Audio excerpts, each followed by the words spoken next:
All right. So, everyone, we're live. So, Dylan and I are going to be debating the system of governance called Futarchy.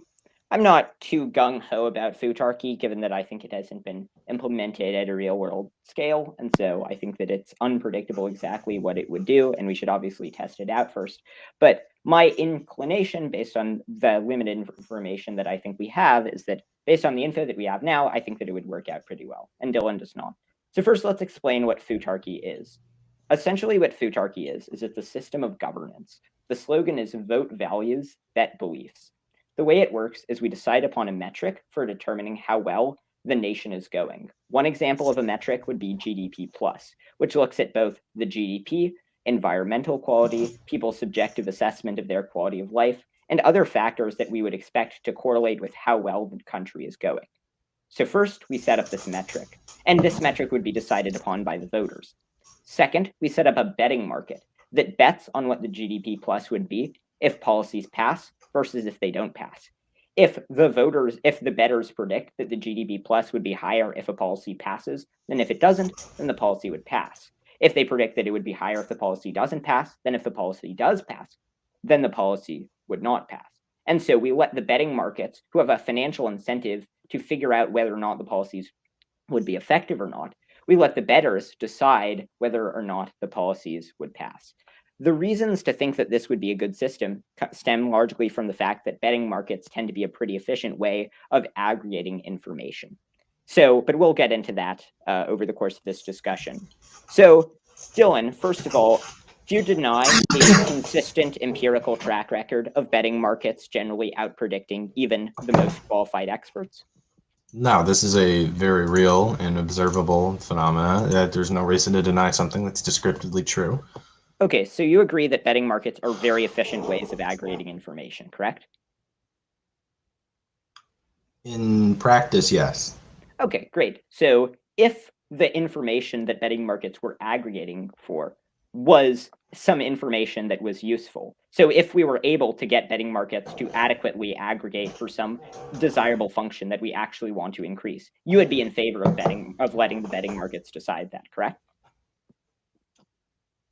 No, Like I prefer the democratic structure because I feel like the system in and of itself is kind of flawed in the sense that we're not really maximizing happiness through allowing private interest to decide what gets passed and what doesn't. Okay, so what if the democratic structure votes for Futarki? Would you support it then? Again, this depends mostly on the variables that go into what does it take to revoke it if the public's not happy with it. Okay. How often? What are we voting on? What type of Futarki are we in? What policies get decided by the Futarki? There's a bunch of variables, right? Okay, so the way a Futarki would work, so it could be the case that if every 10 years there's a recall, and if 60% of voters in favor getting rid of Futarki, we would get rid of Futarki. If they don't, then we would not get rid of Futarki. In terms of what function they're optimizing for, it would be decided upon by the bettors, by the voters, given that the voters pick whatever function, what variables go into the GDP plus, and that the functions that then we let the betting markets try to optimize for whatever variables go into the GDP plus.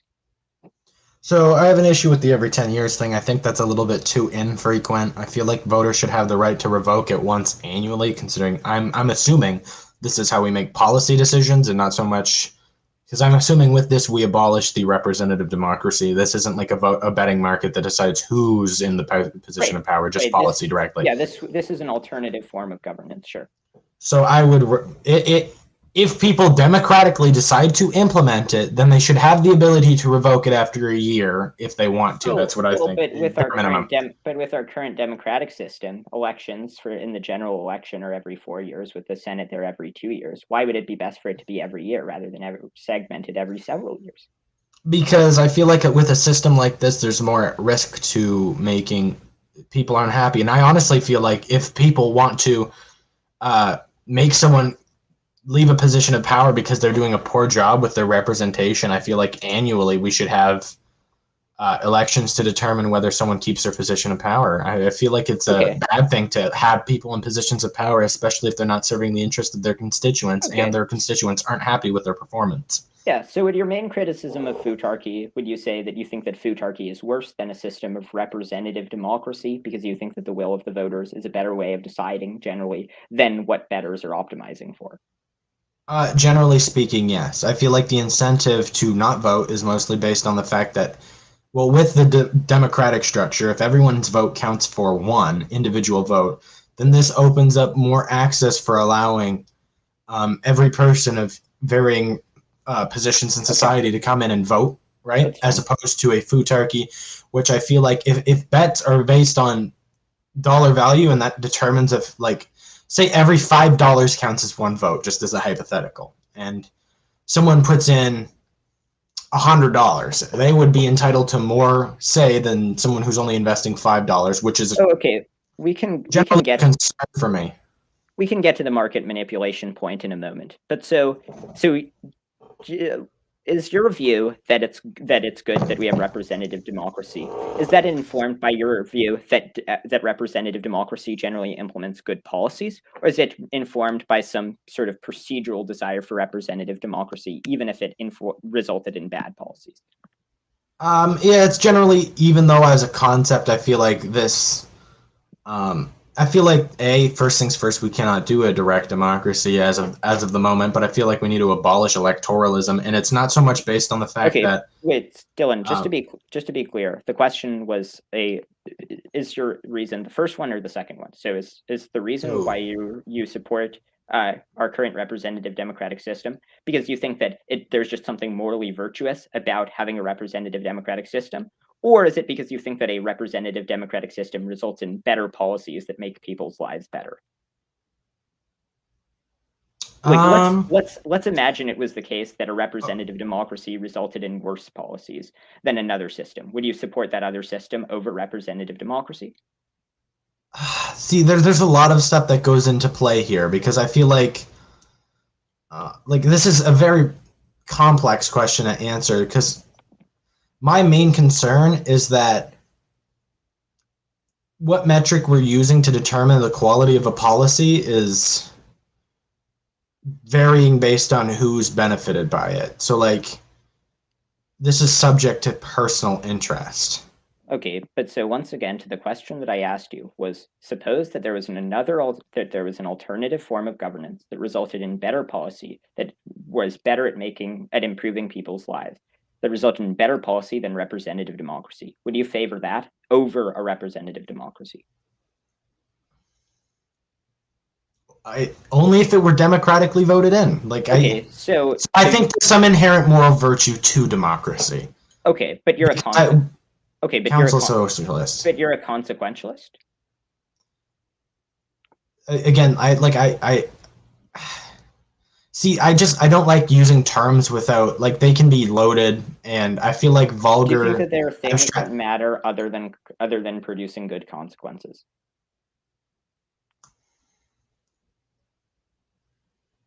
No, but I feel like what determines a good consequence is never.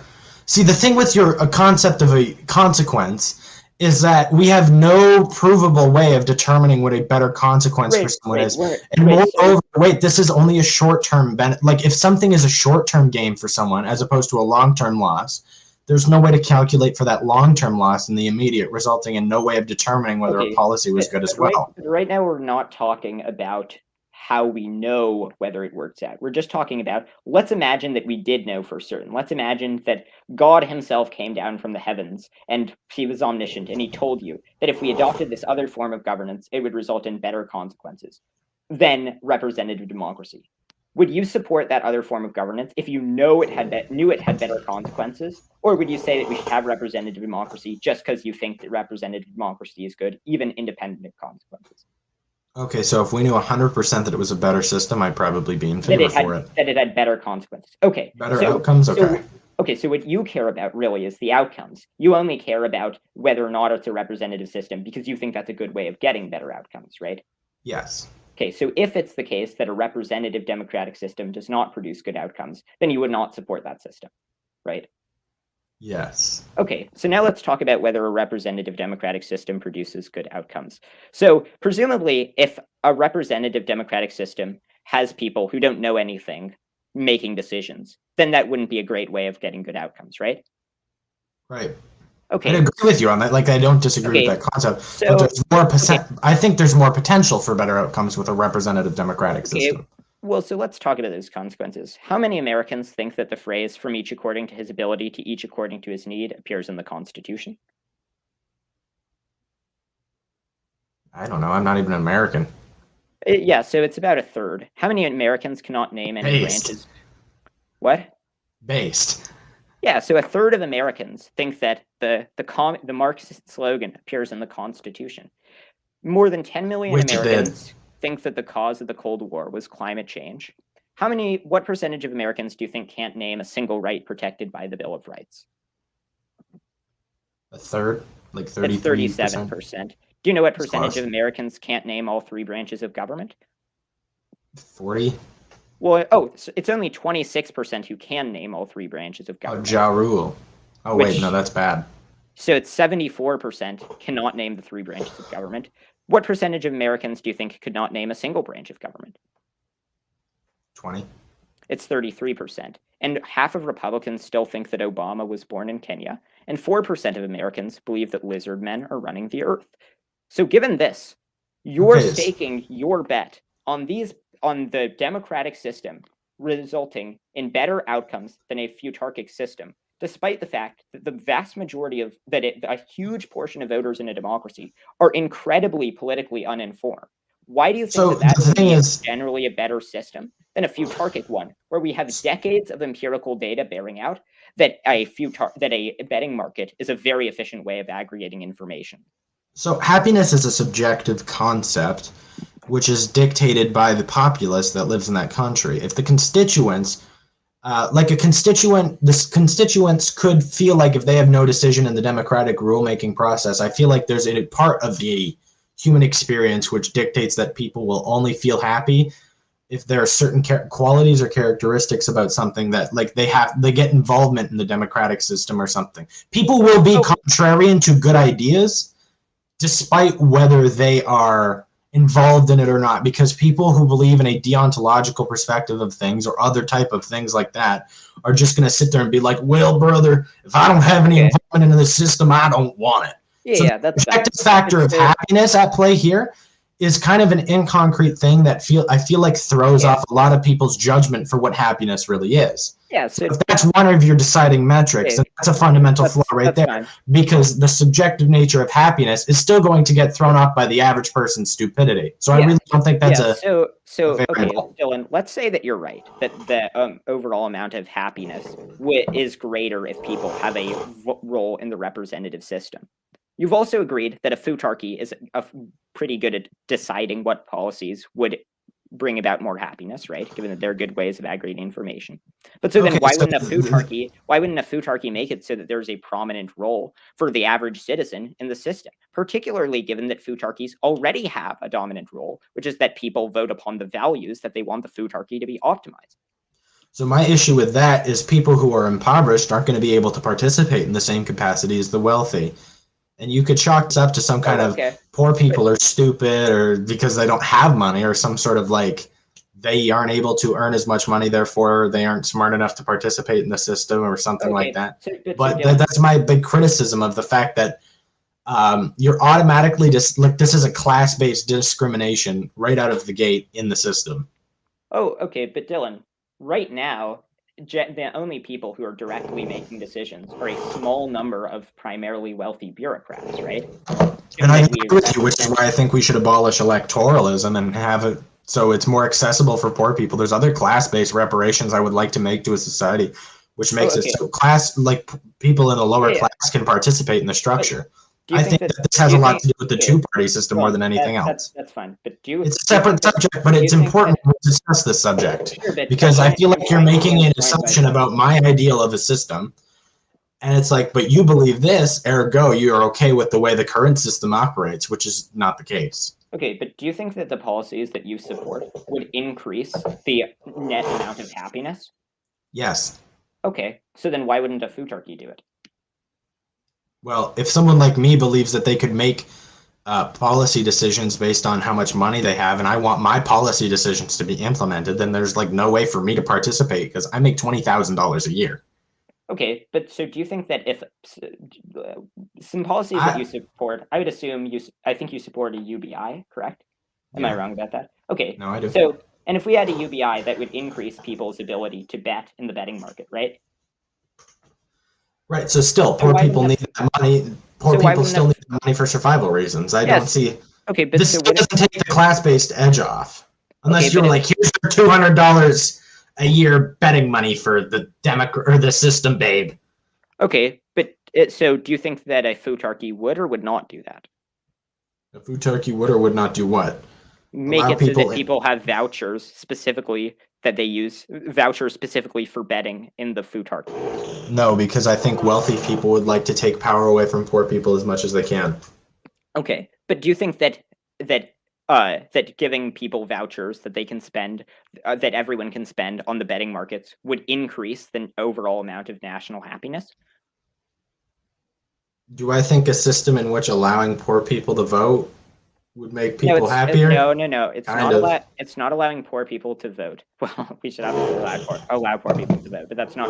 This is my big issue with the system, though, is now you've determined who gets as much of a say in the system based on how much money they have. Well, it's already the case that I agree with you, which is why we should adjust it. Okay, sure. So we can talk about your proposal for exactly how that would work in a moment. But if your proposal for how that would work for redistribution would increase the GDP plus, then a Futarki would do it. No, it doesn't have to work like that. If I had an ideal of redistribution, the Futarki absolutely does not have to adhere to that, because, for example, if someone's super wealthy voting on the policy will make more money by their taxes not being redistributed because they are in a higher earner's tax bracket, and they would like to put a one-time investment to make it so that their money is not taken from them gradually day by day to be put in the tax system so they have more money at their disposal. Even if this increases it, they would be fine with assuming the risk of losing that money. So what you're saying, I think, is a misrepresentation of how Futarki works. Futarki is not just whichever side puts in the most money is the side that wins. Futarki sets up what it sounds like. Well, okay, then it is a bidding market, correct? It's a betting market. So what happens is a betting market, right? So what happens is people make very specific bets on things that they think will happen. So let's say that a policy is estimated to boost the GDP plus. Okay, let's say that our best information tells us that right now the GDP plus would be 10 trillion units, whatever the GDP plus units are. Okay. So right now it's going to be 10 trillion. But if we pass a UBI, then it would be 11 trillion units of GDP plus. So what would happen? So what would happen is we would set up a betting market that bets on whether or not the GDP plus would be 11 trillion units, and so or that bets on exactly what the GDP plus would be. And so if the bettors who have a financial stake in figuring out if the GDP plus would be high, so the bettors bet on what the GDP plus would be if there's no. So what determines more? What determines whether the policy gets pushed or not? No, because it's a criticism I have of your citizen. Let me explain. This is a very specific thing that needs to be pointed out before you continue. Well, you can point it out afterwards, but let me explain this. I'm going to forget it. Okay. I just want to ask this very quickly. What's the question? What metric determines whether a policy gets passed or not? How much money is invested? Who invests? Because this is what it sounds like to me. If the wait, let me answer your questions before you say other things. Okay, so what decides if they get enacted? So there are two different ways of doing it. One would be a method whereby anyone can propose it, but it has to get a certain number of signatures, and they would involve a combinatorial betting market that's a little bit more complicated. Another way would be that we still use the current representative system. So we still have the legislature who write up the policy, who elects to pass policies. But then rather than all policies that they vote on, wait, sorry, 1 second. Never mind. So rather than all policies that they bet upon automatically going into effect, or that they vote for automatically going into effect, instead, if they vote for a policy, then we set up a betting market to determine whether or not that policy would pass. And if the estimated GDP plus is higher if the policy passes than if the policy does not pass, then the policy automatically passes. And if it's lower, then the policy does not pass. So those are two different ways of doing it. Okay, so the thing is now, does the policy get passed and there's an experiment on it based on how many people bet in the market or how much is bet into the market? Is that what you're saying here, essentially? I'm not sure what you mean by is there an experiment? So the policy gets written up. The legislature writes the policy, right? The policy gets put to the market, and what determines if the policy goes through? How much money is invested on it in either side? No, so yes or no? So there are aggregate statistics that look at the betting price that look at whether on aggregate the betting markets determine that the GDP plus would be higher if it passes versus if it does not pass. So I mean, this is how it works right now. We have election betting markets where people bet on what percentage chance they think each candidate will win, and based on what the aggregate betting market says right now, it is what would be used to determine it, to determine if a policy would pass. They would look at the aggregated estimated GDP plus according to the betting market if it passes versus if it doesn't pass. So does the betting market determine whether it passes initially? What do you mean by whether it passes? So initially? A policy gets written, it gets legislated, written into, they write the Green New Deal, 9 pages long, right? Little policy, like the piece of paper, right? And the only way to decide whether it gets passed is people will bet on it. So do people betting get to decide if the policy's passed, or does the policy immediately get implemented and then they get to decide whether to revoke it or not through betting? No, so they decide whether or not to pass it or not, rather than... Okay, so then what determines, so is it money, whichever side has more money on each side that determines whether it gets put in or not? No, so it looks at the aggregate share price. So is a share $5? One share is $5, and everyone puts, I don't get it. How are we going to determine if what one share is? If someone invests, $5, that gives them one share. Are we just going to do it based on whoever has more shares, or is this there's got to be some more comprehensive methodology that I'm not getting?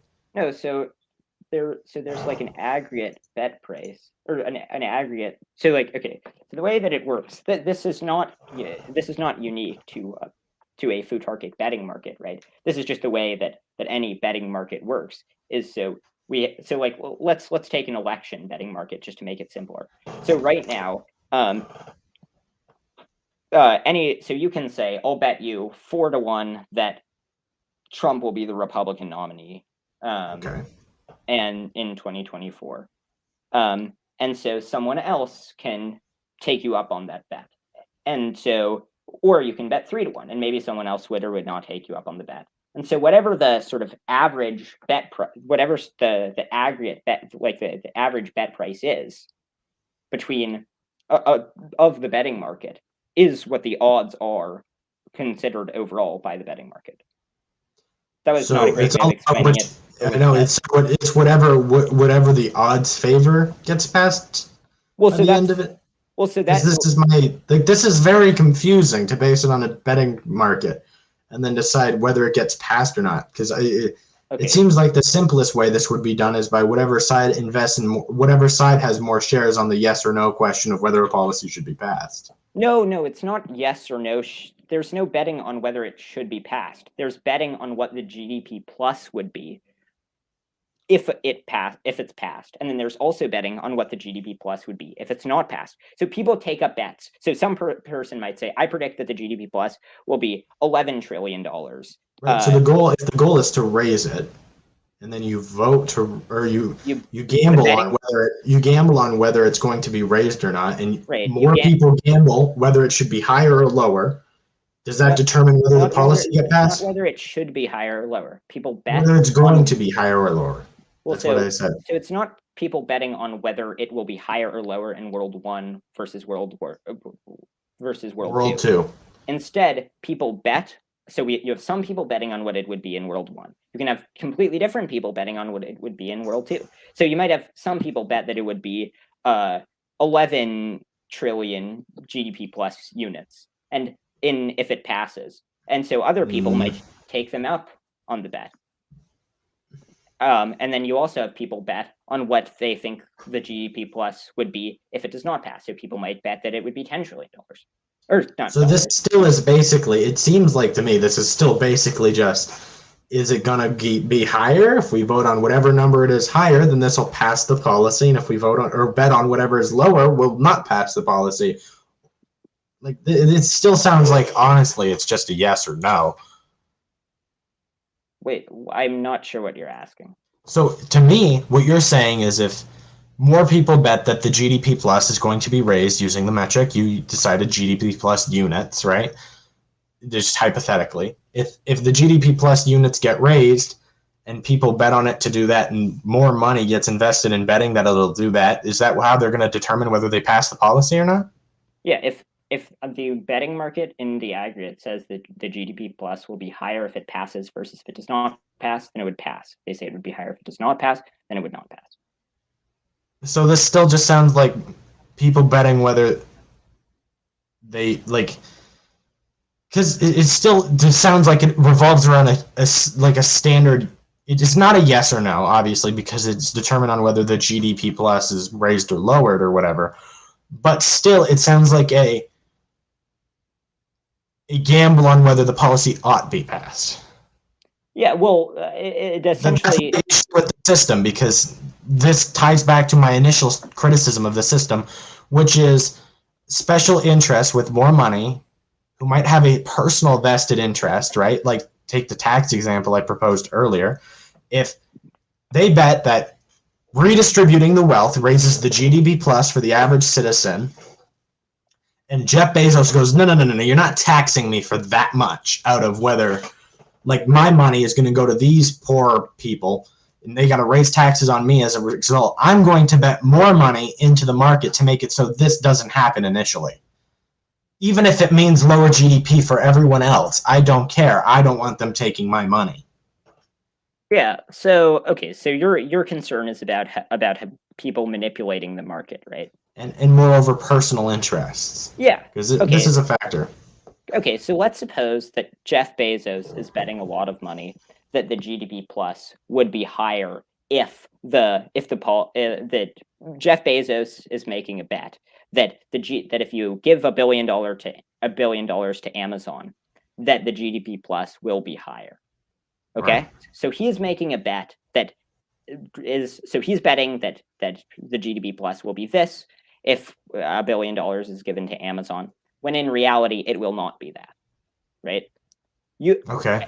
That still doesn't really address what I said, though. My point. I haven't addressed. Okay, I haven't addressed what you said yet. Okay. I thought that was your addressable. Okay, so then everyone in the market has an incentive to bet against Jeff Bezos, because Jeff Bezos is making a bet that he is very likely to lose on. And so other people have an incentive to bet against Jeff Bezos because the bet that he's making is very likely to be a losing bet.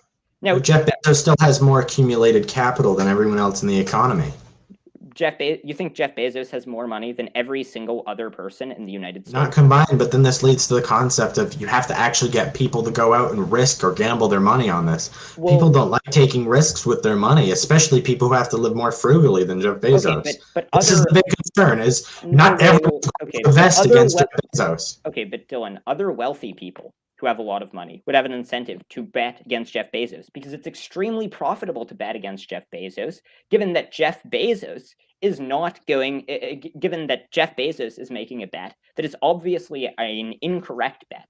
And Jeff Bezos can still cooperate with the other billionaires to find a way in which this will positively impact all of them, and not the lower class or poorer people. Like if he goes, "Oh, FedEx guy, you own FedEx? Well, guess what? Tell you what, this cut of $1 billion, I'm going to give you a little bit because now your trucks are going to also be part of my fleet to deliver my packages." Okay, all so right? If your concern is that there's going to be collusion with a large enough number of people, such that the number of entities who are colluding is large enough to literally own the majority of capital in the United States, I don't think that that is a plausible concern. I do not think that absolutely is, because there's a very, very small handful of individuals who own the majority of capital in the United States of America right now. Jeff Bezos could literally side with Elon Musk and Bill Gates, have more wealth than 90% of the population to control what happens with that capital. Okay, but the world's wealthiest people don't all live in America, right? So now you have to deal with the problem of how many billionaires do take residence in America. Okay, all right, now we're just leaving it up to a gamble of whether these billionaires are going to side with us or not. This just, to me, sounds like playing politics with money. Okay, you've expressed, so the reason why that is not, well, one is that we have antitrust laws. So it would be illegal to coordinate between all of the large people to attempt to get them to all vote on a policy. The second point is how can you prove if they're doing that or not? This is like, again, they could just do it. They could like, what are you just going to look at the market and be like, all right, these guys, I think they're working together. We have standards that are used for antitrust law, and antitrust law has been used to break up businesses over some much more questionable things than everyone in lockstep paying each other large sums of money to bet on a policy that would obviously not increase GDP plus, and an obviously losing bet just to get Jeff Bezos a lot of money. There have been numerous cases of antitrust law being used in cases that are much less clear-cut than this one. Okay, so how are we going to uphold the antitrust laws if the betting market just goes away with them? Oh, so if the betting market says that the antitrust laws don't increase GDP plus, well, so okay. Because now the betting market can just throw the antitrust laws away. Now you're this either comes down to being a constitutional futarchy or like. Okay, well. So, I mean, there would be certain restraints on the Futarki. So now we're back to, this still sounds like a constitutional, democratic way of implementing a Futarki. It doesn't really. Oh well, no. I mean, from validate the systems. Right, Futarkis do have certain constraints, but I don't think that this constraint for a Futarki would be especially necessary, because so do you think that if antitrust laws were abolished, do you think that would increase that the GDP plus would be higher if antitrust laws were abolished, or lower?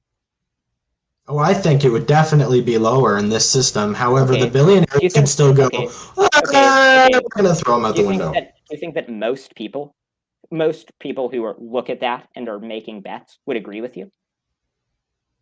No, but do you think most people who have a vested interest in getting antitrust laws abolished in order to further their own capital interests will just bet against them in the initial phase of it, even if it leads to an early loss, and then they're just going to do this? No. But for every profit off of antitrust laws with every policy that gets passed. What your claim is that despite it being the case that antitrust laws will decrease GDP plus, you're claiming that it would be possible to amass a large enough number of people who are all going to be voting on for antitrust laws that they control the majority of the investments in the United States and control the majority of investments that would exist, even if everyone knew that there was a very easy way to make a very profitable bet, because a huge number of people were betting for something that was obviously terrible. And you're wagering that a Futarki, wait, let me finish. You're wagering that a Futarki is a bad idea because the odds of this are sufficiently high that they outweigh the harms of democracy right now, and that they would be able to do all of this without running afoul of any antitrust laws. So the thing is first things first, they can throw out the antitrust laws with the Futarki. You said that yourself a couple of minutes ago. Next thing, they can throw out the antitrust laws if they want to. But a Futarki wouldn't throw out the antitrust laws for the reason. That's not true, because the capital owners have more accumulated capital in which to function in their own personal interest against the rest of the working class. Okay, so then wait. I want to get to an important position and statement that you yourself stressed at the very beginning. How many people know what the fucking antitrust law is? How many people are going to gamble on it? Well, so not many people. The entire population is not voting because they're like, oh, what the hell is an antitrust law? I don't know what that is. We're going to forcibly educate people on what an antitrust law is. So now people are not voting, people are not going to vote against the capital owners, especially because you've acknowledged that there's high enough numbers of people who are too dumb to be making policy decisions. Now, the capital owners have a much bigger advantage if antitrust law abolition helps them. And what they're going to do is they're going to vote to remove antitrust laws. The petty bourgeois, smaller group of owners in the owning class that maybe get benefited by antitrust laws and are rich enough or smart enough to invest in this. No, because every single person has a monetary incentive to bet against the obviously incorrect predictions that are being made. Every single person does, but how many people are A, too stupid, right? So A, sure they have this interest, but how many people are A, too stupid, like you yourself said at the beginning, B, don't control enough wealth to manipulate the market enough, because they don't. The working class, 90% of people have as much wealth as 3 people in this country. So now if these people are making more profit because they're like, oh, if I just throw away the antitrust law, the 5 of us can do this. The 5 richest people, I don't know, it's like the Waltons, Elon Musk, Jeff Bezos, Bill Gates. But literally every single other person in the economy has a massive financial incentive to bet against them because they're making obviously terrible bets, and every single person would make a large amount of money. Additionally, the Gates would have an incentive to bet against them because they know that they'll make a massive amount of money, given that if they win. So my thing is they will lose in the short term, but they have no problem controlling this gamble because they will profit in the long term. Now you've got to talk about getting people out to the voting market initially, which is the big problem, because we already have a hard enough time driving voters out. Are you like that's? It's true. No, it's not about driving voters out. It's people about people with wealth to go make policy decisions on our behalf. And the people with most policy or most wealth have a vested capital interest in whatever policies they vote on and are willing to take a short-term loss if it means a long-term gain. People will invest if they have a financial incentive to invest and if they can make an immense amount of money by investing large sums of money. If every single person in the economy... I'm Bookie Jimmy, and I got $10,000, or a gambler. I guess I'm Pete. I work at the nuclear power plant. I make $80,000 a year. Do you think that even though there's a big potential for me to make money, I'm still going to go out and invest $10,000 on this? Because there's a lot of other problems that come with throwing away my money willy-nilly if I'm like a middle-class person, which is why they're incentivized to have a say in the process. Yeah, I think that it will not be possible to amass a large enough number of people making obviously incorrect bets without running afoul of any antitrust laws. And so they can throw out the antitrust laws. We've tested this, and it's been. My thing is they can still throw out the antitrust laws if they want to, because they have the capital to do so. They're the ones able to vote on the policy. Next, now that they can do whatever they want because there's no antitrust laws, they can form capital coalitions and come out here and vote in for whatever policy they want to go. They're going to betray the interest of the working class. And they're going to lower the GDP plus, even if it means, they'll do it even if it means lowering the GDP plus, because it perceives them a personal gain. Also, 1 minute, my mother's calling me. I'm just going to take a quick break for a second. Okay. Hey, one person who's watching.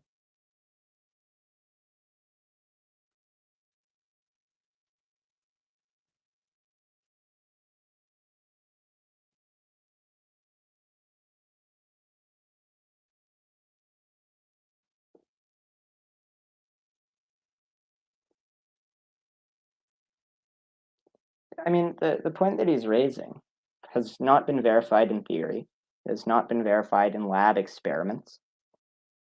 And, I mean, he's wagering that a large enough percentage of people be able to amass their wealth without violating the antitrust laws. Hi, Elijah, obviously, the one person. That it's going to be a large enough that people will be able to amass literally the majority of dollars in the United States who are voting on things. The majority of them will all invest in the same things, despite each of the individuals not having very much influence, given that, the Bill Gates Foundation by themselves does not have anywhere near enough money to influence the market. It would require everyone, sort of them all betting lockstep for the same thing. They would all bet lockstep for the same thing, without running afoul of any antitrust laws. I mean, and he says that assumes the antitrust laws are in place, but to even get rid of the antitrust laws, assuming that he's correct, that the antitrust laws are very important and a necessary check on the Futarki. To even get rid of the antitrust laws would require such an immense amount of capital that it's incredibly unlikely to happen. And that if people were trying to bet on the antitrust laws to try to bet to get the antitrust laws overturned, then other people would have an incentive to fill in and bet in favor of the antitrust laws against getting rid of them. Well, I'm glad, Elijah, obviously, that you're on my side with this one.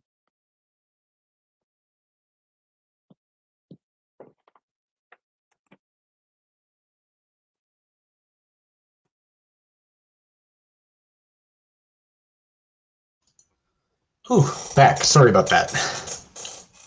Okay, so Dylan. So so in response to the point that I'm making about how it would run afoul of antitrust laws, you keep saying that they can get rid of the antitrust laws. Yes, very easily. But when they're attempting to get rid of the antitrust laws, they would have to do that in a way without running afoul of the antitrust laws. Because if they couldn't all collude to get rid of the antitrust laws. Because so now you're presupposing the antitrust laws already exist in the concept of the Futarchy society. Well, yes. Wouldn't they have to be voted upon to be passed initially, or like betted on to be passed initially? So now they're not already even. So the Futarchy doesn't even have these laws passed. Yeah, we're talking about a Futarchy in the United States, right? Where there are already laws on the books. We wouldn't automatically veto every single existing law. All right, that's a good thing. First things first. Okay. So now that the antitrust laws already exist, this still doesn't run afoul of the concept of even one voter who's aware of what an antitrust law is. Because you said people will have massive returns on it, but now we've got to get people to go out and vote. Because the thing is a lot of people, they don't even have to be working collaborating with each other. If multiple billionaires know that they can just vote against the antitrust laws, lose money on it initially, now you have to get people immediately. They can't, because they would have to literally amass the majority of capital in the United States, such that despite that every single other person has a financial incentive to bid against them, you would have to demonstrate that they would be able to amass enough capital to outweigh every single other person having an incentive to vote against them. They've already amassed 90% of capital, just 3 people, let alone the top 1% of capital owners. Wait, 3 people own 90% of the capital in the U.S.? Yes. I don't think that's true. Let's see. What percentage of capital is owned by 3 people?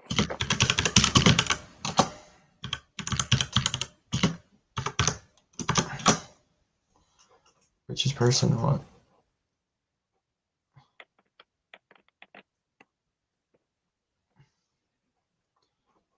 And irregardless, the richest 1%. The 3 richest people have a net worth combined of.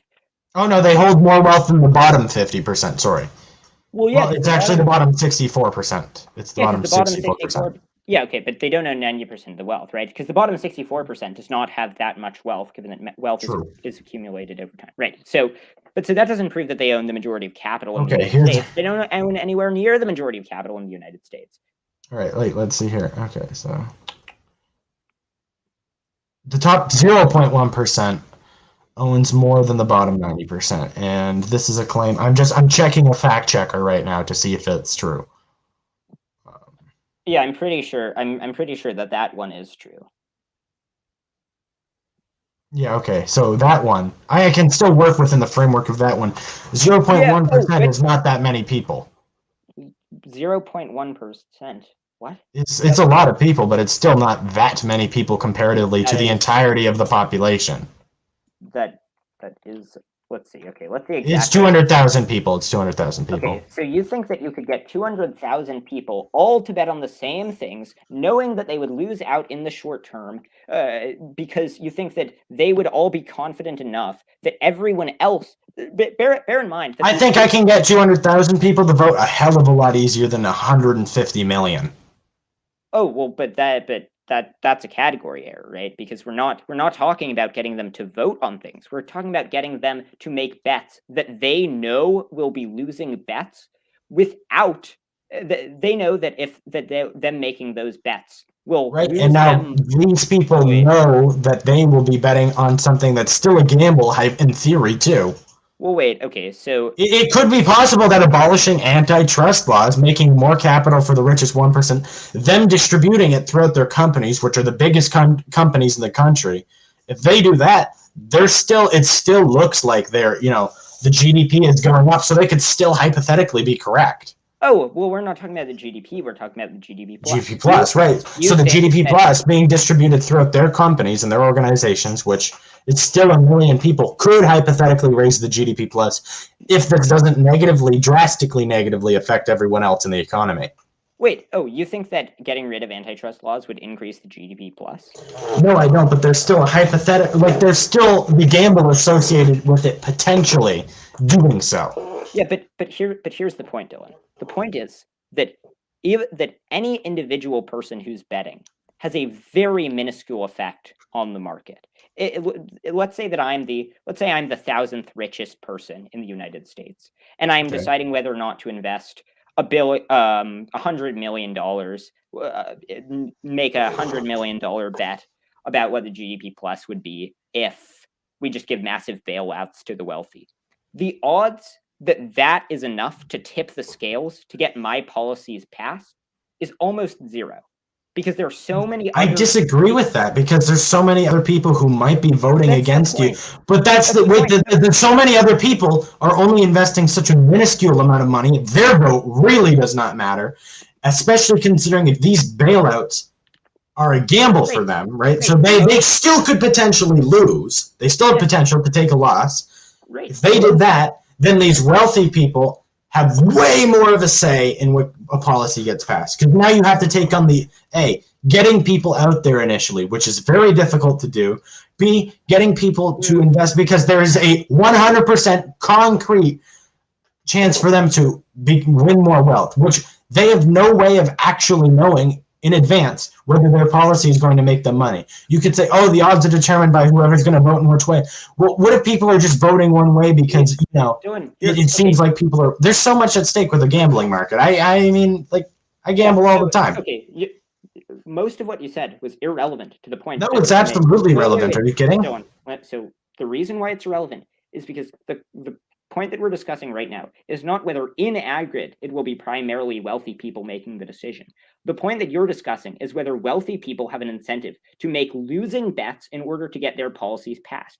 They don't, because even if it's the case that if all the wealthy people bet one way would be profitable for them, they don't have an incentive to bet one way, because each individual wealthy person has no incentive to make a losing bet, given that they're unlikely to change the outcomes of the elections.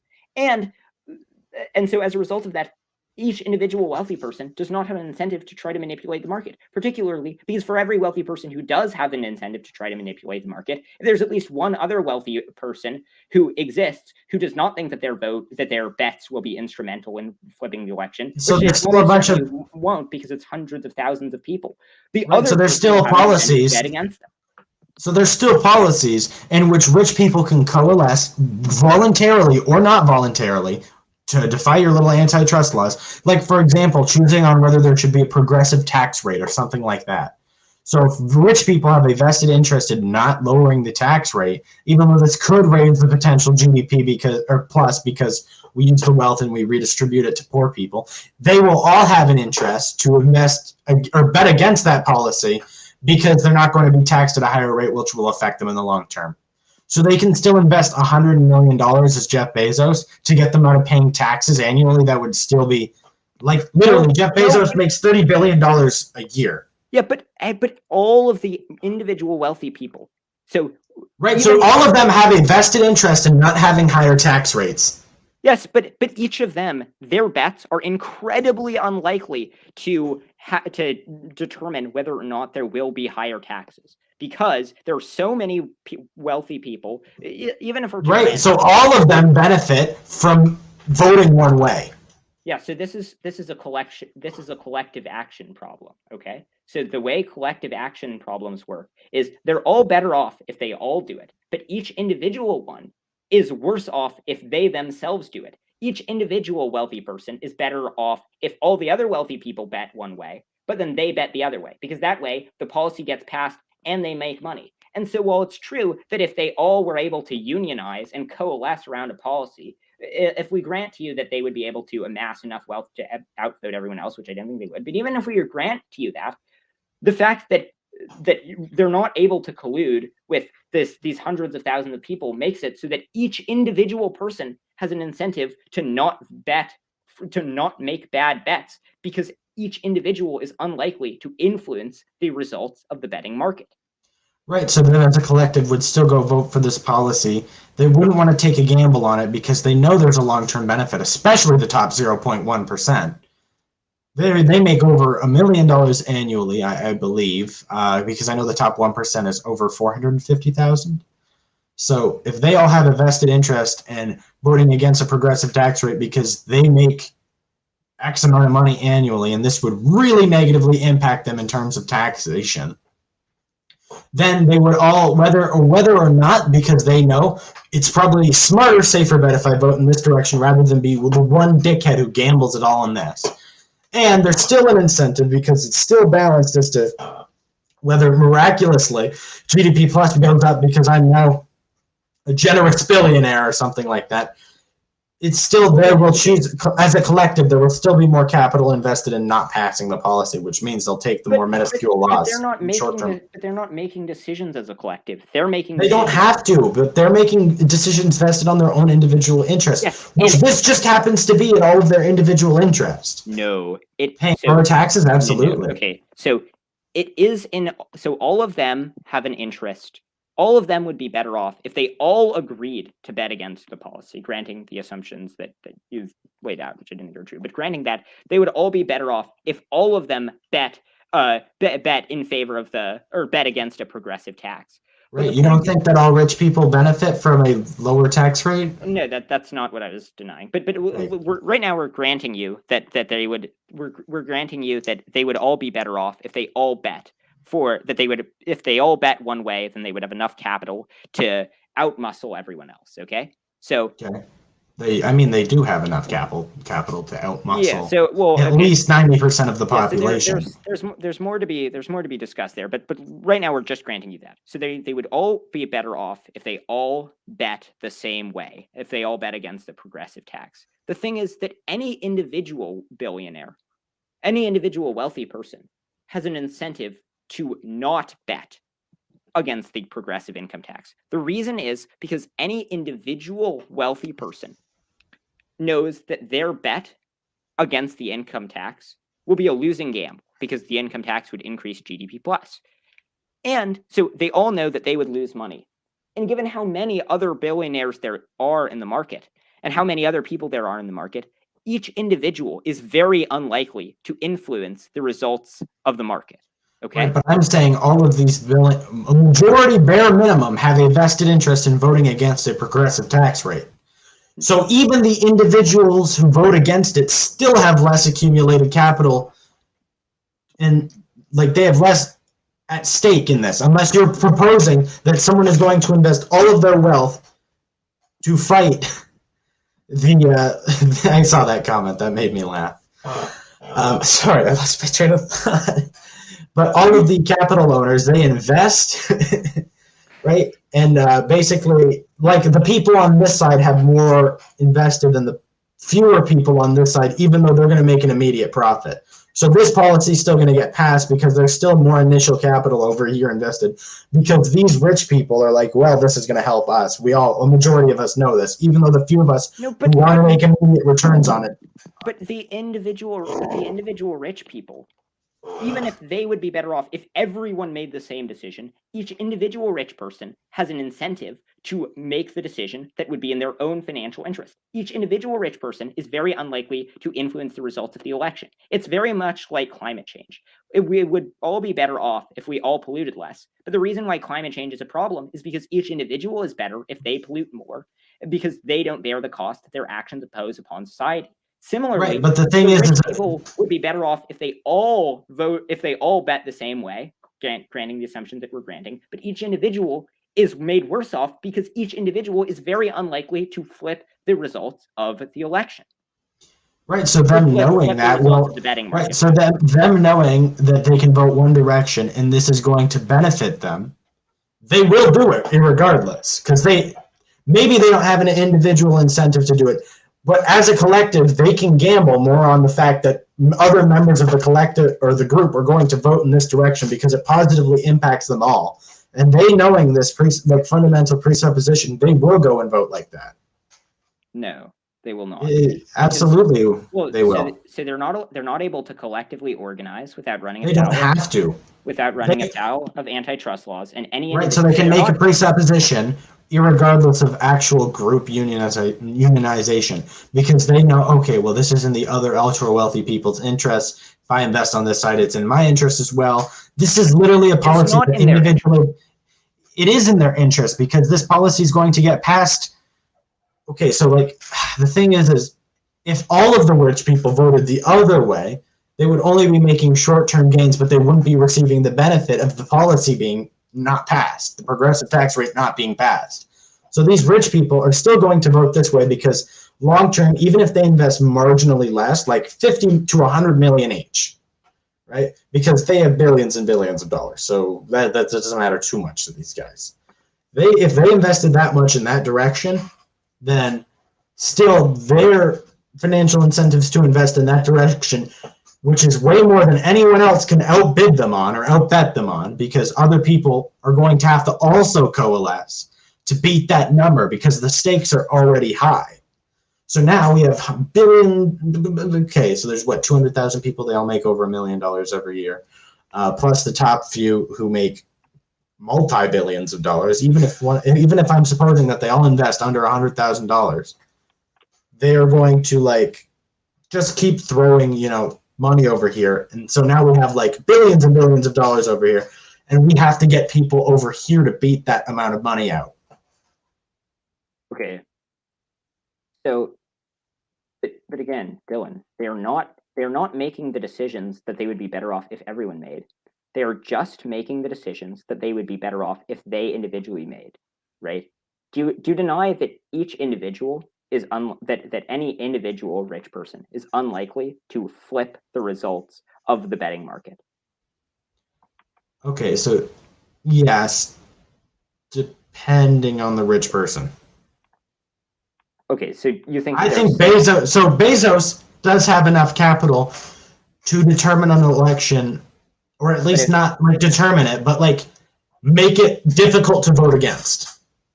Because the stakes could already be so high with how much he's investing, which means there would only be a select few other people investing. So like if Bezos goes, I'm putting 100 million in over here, who else is going to rise to the occasion and beat this side out? Moreover, that's not even assuming that Elon Musk and Bill Gates are going to also vote with Bezos. But now literally every single other person has an incentive to bet against Bezos, because if they bet against Bezos, they're going to make a winning bet. Okay, so that still doesn't mean they have enough capital to beat Bezos. That's assuming that people are smart enough to vote, people care enough to vote, people are wanting to risk that money. There's so many factors that go into this. Dylan, we're not talking about like the bottom 99%. Right now, we're just talking about very wealthy people. Other very wealthy people have enough money amassed to be able to generate, to be able to bet as much to more than offset Jeff Bezos's bets. And so if the top 10 rich people, because like the thing is Bezos votes in this direction, I don't think Bezos is the only one voting over here, because these people have an incentive. Bill Gates has an incentive. Elon Musk has an incentive. So like it's me being generous to say that the like 15 richest in the people in the world don't invest a lot over here, because they inevitably will. Plus, you've got a bunch of bottom feeders who are pretty stupid, throwing $10, $15 at a time into this side. Okay, let's make this concrete. Let's say that we're deciding upon a progressive income tax. Okay. And let's say that the progressive income tax would increase the wealth of all the 15 richest people by $20 billion each. If it's not if it's not passed, it will increase the top 15 people's money. Okay. Yeah. So for them, so if the income tax will cost them each about $20 billion, okay? Okay. So, and let's say that the income tax would increase GDP plus by Okay. some amount. Okay. So Jeff Bezos, how much money is Jeff Bezos going to put into voting against this income tax? I mean, now that you said it could save them $20 billion, probably anything less than $20 billion. Okay. Okay. So Jeff So Bezos. they could put like $10 billion a pop in. Okay. So Jeff Bezos puts $10 billion in. Okay. Right. So does now, Elon Musk. So does well, wait. Bill Okay. Gates. So Jeff Bezos has put in $10 billion. So now Elon Musk. So now we move on to Elon Musk. Well, Elon Musk knows that if he puts in $10 billion, he's very, very unlikely to change the results of the bet, right? Because there are going to be many trillions of dollars in total that are going to be bet on this. And that his $10 billion are unlikely to be enough to flip the results. Okay. Wait, where are you getting this notion that trillions of dollars are going to be invested in this? Well, because I mean, if a lot of wealthy people have an incentive to bet money and all of these wealthy people are poorer than these 15 richest people by incremental margins. And there's less incentive. And there's less incentive for them to vote because there's less reason for them to want to risk their money. First things and foremost. Secondly, they have less money to risk anyway, so they're not going to be investing $10 billion. They're going to invest $100 million. Oh, okay. So, so do you really think trillions of dollars is going into these things? I feel like it's only going to be a couple billion each time. Wait, do you think that? But you just said that Jeff Bezos is right. Like, so it's going to be like supposedly we're using the framework that he doesn't lose 20 billion. Okay. So he invests. He has his vested interest. He invests that way. Elon Musk invests that way too because they have very clear vested interest in what will make them. They absolutely do. They're saving $10 billion. That benefits the individual. I'm not denying that Elon Musk has a financial interest in the policy getting passed. What I'm denying is that Elon Musk would be likely to bet against the bet against the policy, because if Elon Musk bets $10 billion against the policy, he's going to lose out on a lot of money. The odds that Elon Musk is going to end up flipping the results of the election of the policy, whether it passes, are very low, given the large amounts of money that are going to be spent. You say you don't think large amounts of money will be spent. Well, given that now literally every single person has a financial incentive to make a profitable bet against Jeff Bezos and or Elon Musk, depending on whether or not he joins in, every single person has a financial incentive. And so other people... Right, so it was a generous grant, and even just the top 15% are going to vote in this direction. That was a generous grant. Do you really think that the top 0.1% or 0.1% don't have a vested interest to invest one way because of how progressive tax rates work? No, what I'm saying is that they would all be better off, perhaps, if they all voted the same way, if they all voted against the policy. But any individual person is unlikely to change the results of the election. And any individual person is quite likely to lose out on a lot of money if they make a bad bet. As a result of that, you get a financial incentive for people to not make bad bets. Right, but Bezos has already calculated that he's going to not lose $20 billion on the progressive tax rate, so he's willing to take the initial $10 billion loss. Well, but he would rather not. So if Bezos knows that the odds of him flipping the election or flipping the policy that passes, if he knows that the odds of him changing the overall outcome are very low, and he also knows that if he spends a lot of money, he's just going to lose a large amount of money. Then if the estimated costs to him are greater than the benefits, which it certainly will be, because the amount of money that other people are betting is going to be way more than the amount of money that Bezos is betting, he has an incentive not to make terrible bets. He has an incentive to make correct bets. No, he has an incentive in voting in his own personal interest direction. Right, and his money will make a big difference in that election. That's the thing that I disagree with you on, because yourself, but there's so many wealthy people who are betting, who also have a vested interest in getting the progressive tax rate not passed. That's fine. Even if that's true, it doesn't matter how strong their vested interest is. Because the fact that there are so many other wealthy people diluting the pool makes it so that each individual wealthy person is unlikely to flip the results of the election. Right. So So even if you suppose that they would split down the middle and they would vote a portion would vote in their own individual vested interest, which is against the progressive tax rate, and the other group would vote in favor of the progressive tax rate because they want their gamble to make returns. Still, I feel like this side with more capital at stake here, because it's got the richest people in the world on it, and they're split. But both of them have the richest people in the world on it, and this one's got the very richest people in the world who still have tens of billions of dollars more than the people over here. But the very richest people, Dylan, all have an incentive to bet. Each individual very rich person is unlikely to flip the results of the election. But when I say election, I mean the policy. I don't know why I keep saying election. So that's still not true though, because if the only richest people in the world are at play here. And that's not counting all the 0.1 percenters who only make about $1 million annually.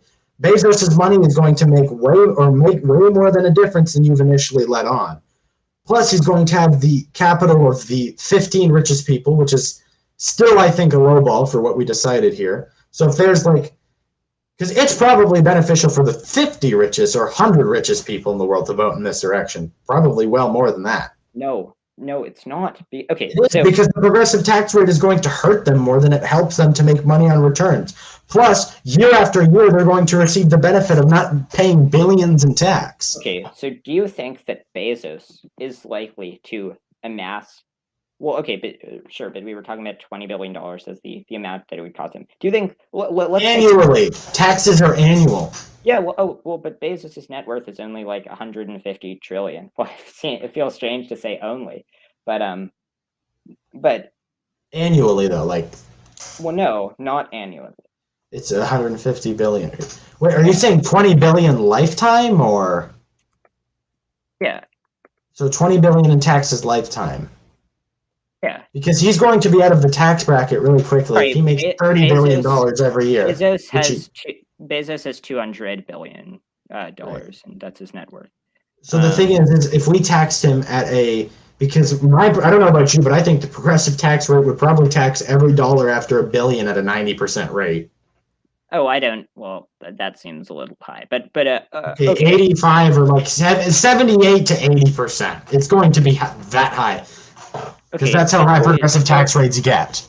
Dylan, so if this progressive tax rate's taking all this money from Bezos lifetime annually, which he makes $30 billion a year, he's going to lose $10 billion annually on a progressive tax rate because he makes $30 billion a year. And that's a low ball because if it's every dollar after $1 billion, and that's still generous because I think most progressive tax rates tax every dollar after $2 million at the highest possible tax bracket. Okay, let's see. Jeff Bezos' annual income. Okay, it said $30 billion when I looked at it the one time. He only makes $80,000 in his position at Amazon, but yeah. Okay, so sorry, you said 30 billion? Yeah, that's what I said. He made 30 billion. I saw he made $30 billion last year. Okay. So okay, let's just grant that. Okay, so he makes $30 billion a year. Let's say that the progressive tax would cost him $10 billion a year. So it's gonna cost him a pretty considerable sum of money.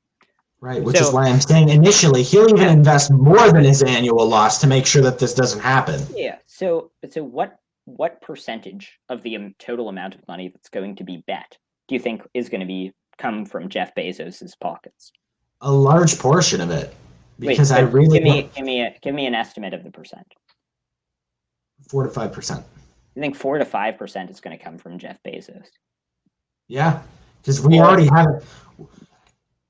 I think that's generous, supposing that we're going to get a bunch of people out here to vote on it anyways. I really only think the portion of billionaires who want to take this investment are stocks rich people. A lot of people are just wealthy, they've inherited a lot of money, so they might not be super savvy with money. B, they own a corporation. They're more intent on running that corporation. They can't take huge gambles on that corporation because maintaining their corporation and they still only make $1 million annually because we're talking top 0.1% here, which is the rate. So now they're more worried about investing back into their business, keep doing that consistently to keep making profits. They're not going to vote against Bezos, who's probably going to invest a large portion of the pool because it's going to positively impact him. It doesn't. How much money is in the pool doesn't matter. I don't think there's going to be much because I think most of the money But what you keep saying is that they're not going to bet against Bezos because Bezos is going to be putting more money in the pool. That doesn't matter. But they have an incentive to bet against Bezos, even if Bezos has more total money in the pool. Okay, but still, the policy gets passed because Bezos, Musk, Gates, they all put money on that side of the pool, so that determines whether it got passed or not passed. Well, they don't. Okay, so they don't have an incentive to all put money on the pool. Wait, but okay, so let's grant for a moment that let's say that the ultra wealthy billionaires, Elon Musk, Jeff Bezos, Bill Gates, the Waltons, they all have interest to vote in one direction for sure. And now you're assuming that the poorer members of the 0.1%, which they are not poor, I can assure you of that, they live just fine. The thing is proportionately, they make over $1 million compared to Jeff Bezos, who makes $30 billion annually. There's less, like, if they were all to coalesce, I still do not believe that against Jeff Bezos they would stand much of a chance. Yeah, so let's even grant you this. I think is obviously wrong, but let's even grant you that Jeff Bezos is going to be put in responsible for 5% of investments. So well, he's going to put in. Okay, so you have to think about this. Like, actually, $10 billion from Bezos to prevent this policy getting passed, which is going to make him $10 billion a year minimum for the remainder of his life, because this is a tax rate policy, and I'm not sure if we're sending this one back, and I really don't know, but this is the assumption I'm making based on the information I've been provided. So he's doing this, plus Bill Gates, plus Elon Musk, plus the Waltons, plus that guy from China, I don't know his name. Okay, Dylan. If he takes the presidency of America. We're not talking about the other rich people yet. But the relevant question is not how much the policy would make them versus how much the policy would cost them. It is how much the policy would make them, how much money it would produce for them, times their odds of determining whether or not the policy passes or not, divided. Wait, so is the gamble based on whether the policy passes or not, or the effectiveness of the policy? Because if it is based on how likely they are to influence whether or not the policy passes. Because if Jeff Bezos bets $10 billion if he bets $10 billion that if the policy passes, GDP plus would be much higher. He bets all that money. The policy passes, and the GDP plus is not higher. Then he loses out on a lot of money. Okay, but he still gains the money from the policy being passed. Right, but the relevant thing. The relevant thing is the money he gains from the policy being passed, because his stake in whether the policy gets passed or not is the only thing he cares about. No, because he wants to make $10 million annually off of unpaid taxes. No, because if Jeff Bezos is unlikely to, if it would cost him an enormous amount of money, and it would be unlikely to change the results of the election. It is likely, though. That's my big issue with what you're saying. Bezos is going to invest way more than people poorer than him to make sure this policy doesn't get passed. So what you keep saying is that he would be likely to influence it, and then you point to how he and the Waltons and the Musks would all have the same incentive. But we're not talking about all of them as a group, because they haven't unionized. We're talking about they don't have to unionize, though, because they all have a vested interest in investing one way. They will know that Bezos and Elon Musk and the Waltons are all going to vote this way, or they're making this presupposition because it's going to help them. Because Bezos has an individual interest. Do you not think that a bunch of individuals with a similar interest are going to vote a certain way and are going to be able to make the presupposition that individuals will also vote that way? So they would. So if it was just voting, right? If it was just like they're voting with their dollars. Right, they're voting with their dollars. And they can all invest a similar dollar amount. Because but each of them individually is unlikely to change the result of the election, and each of them individually is made worse off if they make a bet that is incorrect. And so even though they would be better off if they all bet the same way, none of them has a financial incentive to bet the way that they think would be better off if they all bet the same way. It is the same way with every single other collective action problem, and it is the reason why other collective action problems are not automatically solved, because people. But they're able to make the presupposition that each other is going to vote in the direction that most likely favors them policy-wise, which is what they'll do. They don't have to be a collective. They don't have to organize as a collective. They cannot make that presupposition because if Musk, if Gates, Bezos, Musk, take your pick. Yeah, if Bezos makes the presupposition that everybody else is going to bet the same way, such that everybody else thinks, so if everybody else thinks that the policy is already going to pass because all the other billionaires are betting that one way, then every single billionaire, each one individually, has an incentive to bet the other way. Because all the other billionaires, A, have more money to invest. B, they're all probably going to vote with the other billionaires to make themselves that initial profit off of the tax rate. No, because so if a guy who only makes $1 billion every year, even though because he gets taxed off of that first million or whatever, 2 million, because that's the highest tax bracket, then he's going to invest maybe even over it because tax rates are annual. So he'll still invest this way. Plus the other guys who are still billionaires but not Bezos billionaires are always going to unconditionally invest this way based on however much money they're going to make. No, because if they can invest a piece, especially. Question about the Futarki. Do other people get to see how much money is invested on each side? Especially considering people who invest on each side are more likely going to think, oh, this amount of money is over here. I can probably vote this way. This is like a lot of people are dumb like that. They'll have the preconceived notion that whatever policy or whatever because there's more wealth invested on this side of the policy issue, just because there's more money incentive over here doesn't mean people are going to vote with it. Sometimes people just like making safe bets. Maybe they would, and I mean, maybe a Futarki would work that way. Maybe it wouldn't. I don't really know, right? But the point is that if any of the individual wealthy people think that a large enough share of the other wealthy people are going to bet one way, that the policy is going to pass inevitably. Well, if the policy is going to pass inevitably, then they have an incentive to start bet against the other people. Because if the policy is going to pass either way, they would rather make a profitable bet than an unprofitable bet. Yeah, but most of the rich people are making a profit off of the fact that there's no progressive tax rate. But that doesn't matter because each does matter. But you're looking at their group. You're looking at their collective interest rather than the interest of them as the individual. That is an individual interest, though, because they're only going to invest so much money regardless on the policy.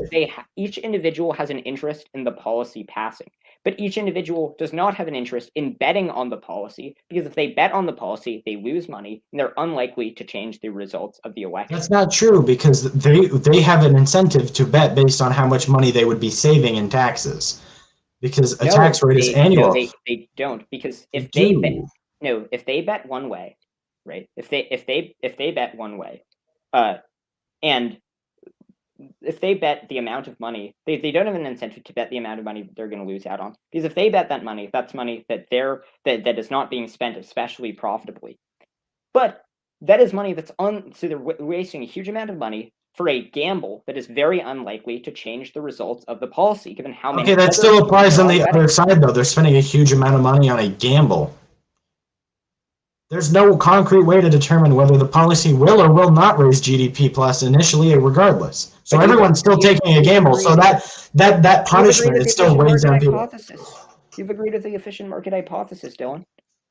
Okay, still. Agree that betting markets are efficient ways of aggregating information, and if betting markets are efficient ways of aggregating information, then if based on our best information, the GDP plus would be expected to be higher if the policy passes than if the policy does not pass. Then any individual bettor has an incentive to bet that the GDP plus would be higher as per the baseline if the policy passes. Then right, but people don't know whether the tax rate will or the GDP plus will be raised off of the initial claim. Well, no, they absolutely. They're just taking a guess as to whether the policy will raise or lower the tax rate. Do you know how many dumbass libertarians there are out there who believe in trickle-down economics? They're making a guess, but here's the point. The guess is still going to be weighed. The guess is still the gamble that's at stake here. This is the initial gamble, regardless. Dylan, if people make bad bets, then they lose money. So they have a financial incentive to figure out what bets are good versus what bets are not, which is why a lot of dumbasses still think they have it figured out with the trickle-down thing.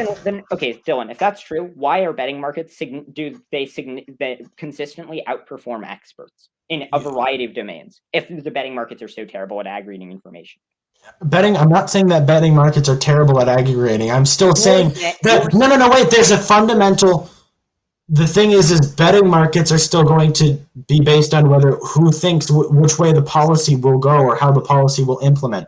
There's still a lot of gambling at stake here for everyone investing, whether or not the betting market aggregates better information. Yeah, I agree with you, right? I agree with you that people are betting based on the information that they have available. My point is merely that the information that they have that they won't bet rationally based on the best information available. And we see that consistently in the real world. We see that when people are betting on elections, right? You might think that, oh, crazy MAGA-ites would consistently bet a huge amount of money and it would make it so that the election betting markets were unreliable. They don't have to. Election betting markets outpredict everyone else. Pretty dramatic. So the thing is the prediction for the way the policy is going to go will be based on capital invested by Jeff Bezos, Elon Musk. So now the odds are about equal if we're presupposing that people are voting against them. So there's still not going to be a huge profit return from both sides. Plus, it distorts the way the odds look because there's more money invested over here.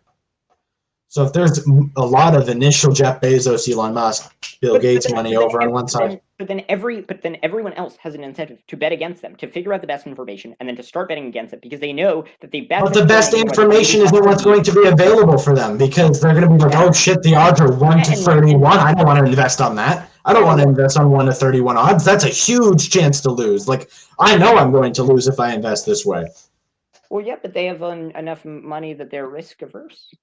So they can be risk averse. They're maximizing the expected amount of money that they're having, right? So they're willing. The rich people are risk averse. The people who are under that much money are not risk averse. Well, but the people who are like multimillionaires but not billionaires would be willing to bet a few $1 million. The other point. And that's still not going to surpass Jeff Bezos' tens of billions of dollars. Well, but if Jeff Bezos is making a bad bet, then every single other person in the economy has a financial incentive to start betting against Jeff Bezos. That includes other rich people, because other rich people still have an individual interest to bet with Bezos. They do. They absolutely because any of the individual rich people is unlikely to change the result of the election. Well, you're right that they would be better off if they all bet the same way. They're not all betting the same way, and each individual rich person will bet the same way because they can invest less than Bezos, but still equitable to Bezos, and they have this presupposition. They know they're the richest people in the economy, which is why they're going to vote this way anyways, because their money will predict the result of the election. On top of the fact that their money invested this way is going to distort what the election or what the vote's going to look like. So all of these people are going to see the 1 to 31 odds of profiting off of voting this way because everyone else's votes are over here. They're not going to want to invest over here. And then for them to raise enough money over top of because there's an individual incentive for Bezos to vote this way and Elon Musk because they're going to, in the long run, their tax policy is going to hurt them way more, even though they're going to invest less than tax policy hurts them because we looked at the way the tax policy affects them and how much they make annually. They're still going to want to invest over here. They still have the ability to make the presupposition that other rich people are going to vote this way because rich people will vote this way because the policy getting passed or not is going to incentivize them. So Bezos individually is unlikely to flip the result of the election because there's so many other people betting. Gates is individually unlikely to change, and none of them are. But he knows that Bill Gates and Jeff Bezos are going to vote similarly to him on the policy. Oh, so you think that the rich people trust that all the other rich people would vote in lockstep? Especially on a policy like this, absolutely, because the policy result's going to be super positive for them. That's my thing. So let's say that Jeff Bezos thinks that the way that he bets is going to be modeled by everyone else. Well, then everyone else, but the top 20 richest people, sure. Yeah, the top 50 richest people, sure. Yeah, by the top 20 richest people. So then if I'm the third richest person, I know that if I bet the other way, I'm unlikely to influence the result of everyone else because people are already going lockstep to whatever Bezos is doing. But I'm going to get a lot of money, right? Because I can make a profitable bet against all these other rich people. And so right, but your lockstep is not going to be enough to outweigh the other rich people who still make. But this incentive applies to literally every single person, except Bezos by your stipulation. And so that's not true. That doesn't apply. That's because the top 20 richest people still have a vested interest in being the initial people to vote on this side, which by proxy in the betting market still distorts odds. So everyone betting over here, yeah, it does distort the odds because the initial $10 billion put in by these people is going to make the odds when you're looking at polling the results of the odds, right? Because if you've ever been somewhere, right, and you've looked at the odds of gambling a certain way, right, like take a football game, for example. If there is a 6-1 odds that the Broncos are going to beat the Browns, right, people are going to put the safe bet, which is on the Broncos. The only way to determine the accuracy of a policy based on its in the market is going to be on how much money is initially invested one way or the other. Because if you said yourself, betting markets are the most accurate way to determine blah, blah, blah, blah, blah, blah, blah, like what correct information. If we're putting all this money over here because we have a vested interest as the elite capitalist class. But you're talking about distort the odds of the gambling market. You're talking about them as a class. You're not looking at their individual incentives. Right, but the class all have individual incentives to still vote this way, even if it hurts them. No, they do, because they can make the presupposition that everyone else will walk lock and step with them. They can make the presupposition that the policy will get passed based on how much capital they have over everyone else. They absolutely know that they control more wealth than everyone else in the economy. Dylan, do you think it can't be the case that everyone walks lockstep with everyone else, right? Because that's not true, but a majority of first things first, it's more likely amongst 20 people. Dylan, let me finish the point, okay? So it can't be the case. So maybe let's say that we think that everybody else will just go, that the top 20 richest people will go along with what Jeff Bezos does. Well, if we think that that's the case, the odds are good. Well, okay, so if we think that that's the case, then if I'm the second richest person, I know that if I bet the other way, I'll make a lot of money, and and because everybody else is already following Bezos, I'm very unlikely to flip the results of the election. The third richest person has the same incentive, so does the fourth richest person. Okay, and if they all start voting this way, then there's no money in the pool from them to pull from, because Bezos was the only one who invested the other way. No, the other people, the second and third and fourth and fifth richest people have an incentive to bet the other way. Why do they have an incentive to vote the other way? Because now the profit, now that all their money is on the other side, Bezos' cut of the money that's going to be gambled against them gets split even smaller. So now they only make way smaller profits as opposed to the potential gain they would have from voting with Bezos initially, which would lower the tax rate because the policy would get passed. We're analyzing this on a collective level rather than looking at the individual incentives. Well, they all would be better off if they all bet the same way. Each individual person is better off if they bet the way. Right, so now you're supposing that the individuals, because they only think about their individual interest, are going to vote against Bezos, which means the pool of money that Bezos put in and the few other people who voted with him or whatever, because now all of these people are, make money if I go over here. Now all that money gets divided up into an even smaller portion because the money that they put into the gambling market has to be met with the odds for which they can make money off of Bezos. So Bezos' $10 billion is going to get split amongst everyone who voted the other way. And if this much money is over here and this much money is over here, because this is the 10 billion side and this is everyone else's side, all they're going to do is get a small piece of the 10 billion. No, but then every single other person has an incentive to bet against Bezos. They all have an incentive to be the true actor.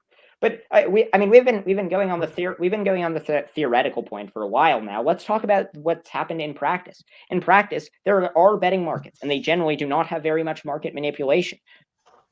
And in fact, you get more accurate share market prices when people are trying to manipulate the market. Because when people are trying to manipulate the market, other people have an incentive to sniff out for people who are trying to manipulate the market and to bet against those people. Right, so the thing is I don't disagree with you that this could potentially be like a successful system. However, A, my big issue is that it's not been tried. B, that we have to work out all of the theoretical kinks in the first place in order to know that it will be a good idea to implement. Which is why we're talking about theoretical ideas, because there is a huge problem and a bunch of gaps in the theoretical aspect of this. Yeah, so I'm also worried about people not having an interest, right? So I'm worried about people not having an interest in voting in this style of betting structure, or being happy with it, I should say. So the democracy will choose to rescind it, because there is that presupposition I made at the beginning of the debate, because a bunch of people are going to be like, well, brother, I don't like this idea of not getting a say in my government. This is not for you. And then they stop voting for it. But people bet on the values, and you've said that you only care about democracy to the extent that it results in better policy. But wait, going back to the point about... Right, and this is presupposing that this chooses better policies, which you've said is determined by the betting market, but I still have my concerns about the kinks in the betting market. But so you've given theoretical reasons to suspect that the betting market would be inefficient, and we went back and forth for a while about whether or not your theoretical reasons to distrust the betting market are likely to be correct. I think that you're incorrect, but we don't have to just go based on our speculation. We can look at actual real world betting markets, and what we see in the actual real world betting markets is that everything that I'm saying is correct and everything that you're saying is incorrect. Right, so we look at the real world betting market. We also don't see Jeff Bezos invest $1 billion on the Cleveland Browns. Okay, what's wrong with Bezos investing? Like, what part of the betting investments the ultra rich people are going to put are going to distort the odds in a betting market. That's how betting markets work. It's based on how much money gets invested on either side. So the betting market's going to be distorted. But if we look in the real world, their betting markets are generally quite efficient. Generally quite efficient. That still doesn't take away my fundamental flaws with it. I don't see what your big issue with democracy is. But you're making the claim that the betting markets are. You're not saying that there's just a minuscule chance. You're making the claim that betting markets are likely to malfunction in the way that you're describing. So you said, what is the percentile? What is the percentile of which markets are efficient? Well, because there are some percentages are like 70% of the time markets get it right or something. Well, I don't know what you mean by getting it right, but I mean, one way of testing this. When we were on stream the other day on the Pop On and Drink and Chat, you laid out some kind of we've talked about this system before, but there's some kind of like ratio to which the market gets it right as opposed to like, what is it? I don't know. There's some kind of like percentage. It's like 70% of the time betting markets get it accurately. Yeah, we can't look at it that precisely, but there's some figure related to what you state that markets get it correct. Well, so with election betting markets, in 709 out of 964 comparisons, bet prices were closer to the final result. Oscar markets beat columnist forecasts. Gas demand markets beat gas demand experts. Stocks predicted the guilty firm in the Challenger crash long before the NASA panel did. Orange juice commodity futures improve on government weather forecasts. Racetrack market odds improve on the predictions of racetrack experts. And I mean, there's a bunch of data that's looked at this, and they've concluded that betting markets are closer to the final results. We've also verified this in lab experiments, and the same. Is this compared to like a democratic structure? Because I would like to see the results compared to a democracy. Oh well, so this is comparing it generally to expert predictions. Right. Okay. So I still would need to see the. Wait. Do you think that like? Do I think that experts don't have a vested interest in raising a GDP for people? Generally, like. Wait, we're not talking. The thing with your Oscar columnist gambling market bets is that they can essentially, these Oscar columnists can just write down whatever. They can throw a bunch of huge words together in a fucking news article and be like, "This is why La La Land was great, and I think it's going to win the Oscar." Whereas a vested betting market, they do have stake in it, which I agree with you on. However, this isn't compared to a democracy, which also has stake in what they choose and what they choose to implement. But you've agreed that democracies are incredibly inaccurate. You've agreed that in democracy, for example, we have agricultural subsidies that are opposed by above 90% of economists. We have tariffs, which are opposed by the vast majority of economists. We have generally command and control regulations rather than market-based environmental regulations, which 81% of economists favor. I mean, democracy. I don't think that if your wager is that my wager is that the fact that you haven't compared betting markets to democracy. Maybe I'd be more on board with you if you did. But do you think that betting markets are going to be more accurate or less? Do you think that democracies are going to be more accurate or less accurate than experts in specific domains? Do I think democracies will? Yes, because I think people who vote have a vested interest. Wait. The question was more accurate or less accurate? Yes, I think the democracy could potentially be more accurate. There are certain theoretical aspects of democracies which give them a more vested interest in voting a certain way than experts in certain fields. Experts make predictions with no consequence to whether their predictions are correct or incorrect. If you're talking like the fuck, and neither do people in a democracy. That's not true. People in a democracy absolutely have a vested interest in voting a certain way or another. Do you think that farmer that's going to get benefits from a subsidy is going to vote a certain way? Absolutely. Right.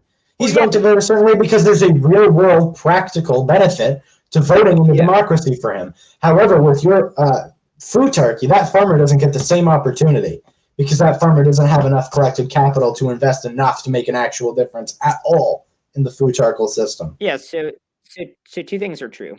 Two things should be said about that. One is that, as you just admitted, the thing that farmers are trying to figure out is not what policy will be best for people in general. They're trying to figure out what policies will help them the most. Right? And well, a betting market, given that's what a betting market would do too. That's what a betting market would do too. People will just invest based on what they think has their most individual interest at heart here. Now, if someone wants to bet against a policy because a policy could be beneficial to people, but the stakes voting on this policy, they might want to gamble against people to be the contrarian with the 50-50 chance that the GDP goes up or down. So if it goes down and they are the contrarian and the odds are not in their favor and they get all this money, that's enough incentive for them to vote the other way, which means their individual interest is still accounted for in the betting market. Yeah, maybe a few people would. But if we look a bunch of people would.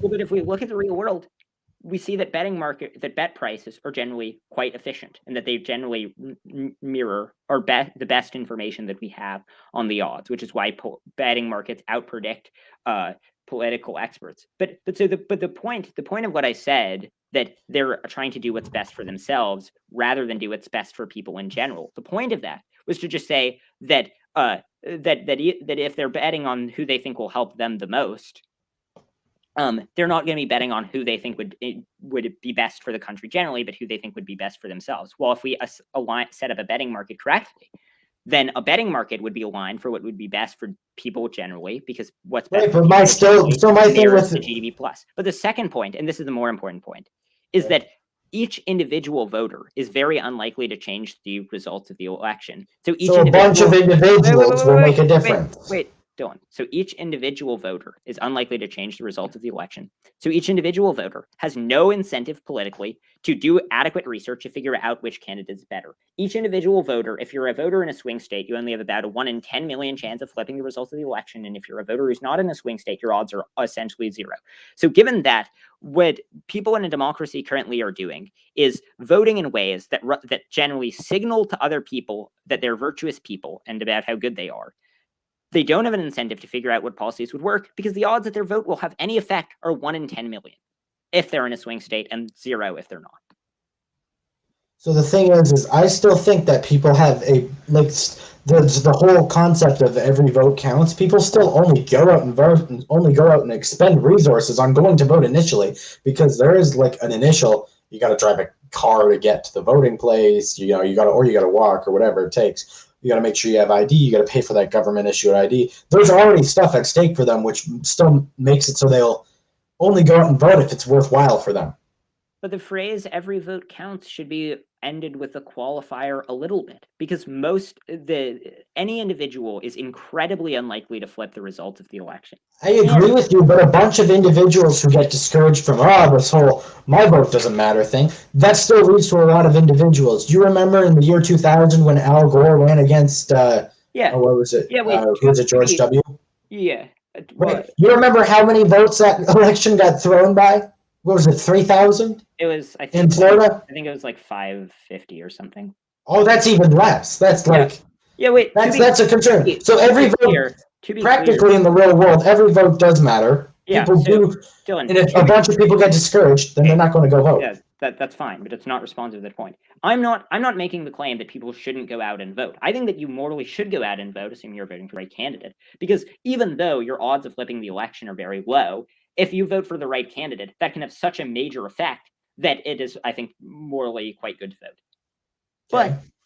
But the point that I was making was just that if you're only acting in your own self-interest, then you don't have an incentive to vote, to do enough research into figuring out which candidate is better, because your wager is because your individual Wagers vote, on the gamble, like on the betting market. right? Well, your individual vote. So the thing is my issue with that is a lot of people can still do research. Can I finish the point? Okay, fine. Yeah. So each individual voter is unlikely to change the election, and if I vote for the right candidate, but I don't flip the result of the election, it doesn't benefit me at all. And so as a result, each individual voter does not have an adequate incentive to do enough research and to be adequately informed. So that's what the theory would say. And then we look in the real world, and then we see the vast majority of voters are horrifically uninformed. So I think that the theory is both verified in theory and in practice. Go ahead. Yeah, but there's still a huge incentive for people to get educated on who they're voting for, which I think should be mandatory, especially in schools and things like that. I think people should be educated on the candidates and then should go vote. I think that... What incentive do they have? Whatever politician's going to implement policies that individually benefit them. But each individual is unlikely to flip the result. Right, but they still know that a bunch of individuals who might vote this way, because we can look at demographics to see who's going to be positively impacted by certain policies, and we can make assumptions based on that model to determine who's going to vote for which party, right? Like, take me, for example. Sorry, go ahead. Okay, so I'm a Canadian, right? So we have a 5-party system here, essentially, and individual members of parliament are, if I were to go vote for our Social Democracy Party right now, they're called the New Democratic Party. They're probably, I have a vested interest in going to vote for them, especially now that, because my system mandates some type of education or at least like informational videos on the policies of, like candidate, even if you're just at the waiting center, there'll be like a TV that shows, whatever, like this is what this platform advocates for or something like that. So people do have individual incentives to go vote for whichever party has their interest at heart, and other individuals can presuppose, especially using poll numbers, which we do take fairly frequently, that this amount of individuals is going to go vote for this party. So if I go do that, it's going to at least raise their number in the polls, which still makes it look like they have an adequate chance to be voted for in our elections. Okay, but what you're doing is you're saying that that if everyone thinks that, and that if everyone votes one way, then it'll have a big effect. But the point is that as an individual, I'm not everyone. I'm just one guy. And as an individual, my vote is unlikely to change the results of the election. So if I'm acting in my own self-interest, then I would have an incentive to either not vote or to not do adequate research before voting, because research takes time and energy, and it is unlikely to make me materially better off because I'm incredibly unlikely to change the results of the election. Yeah, but if a bunch of people just think like that, then there's the party with the best interest.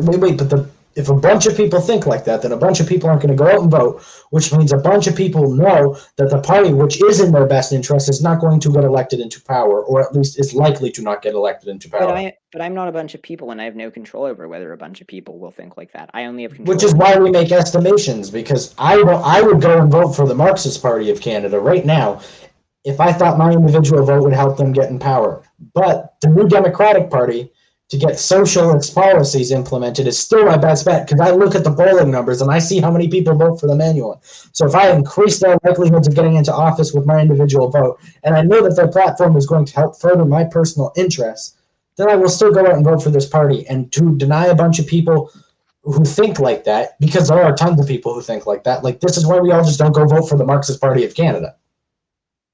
Right, but again, we're not talking about everyone doing it. We're talking about you individually doing it, and you individually. And my individual decision is going to be based on what a lot of other people are doing, because environmental factors have a lot to do with what my thinking process is. Let's imagine. Like, do you think that your life is going to be made better if you vote for the New Democratic Party?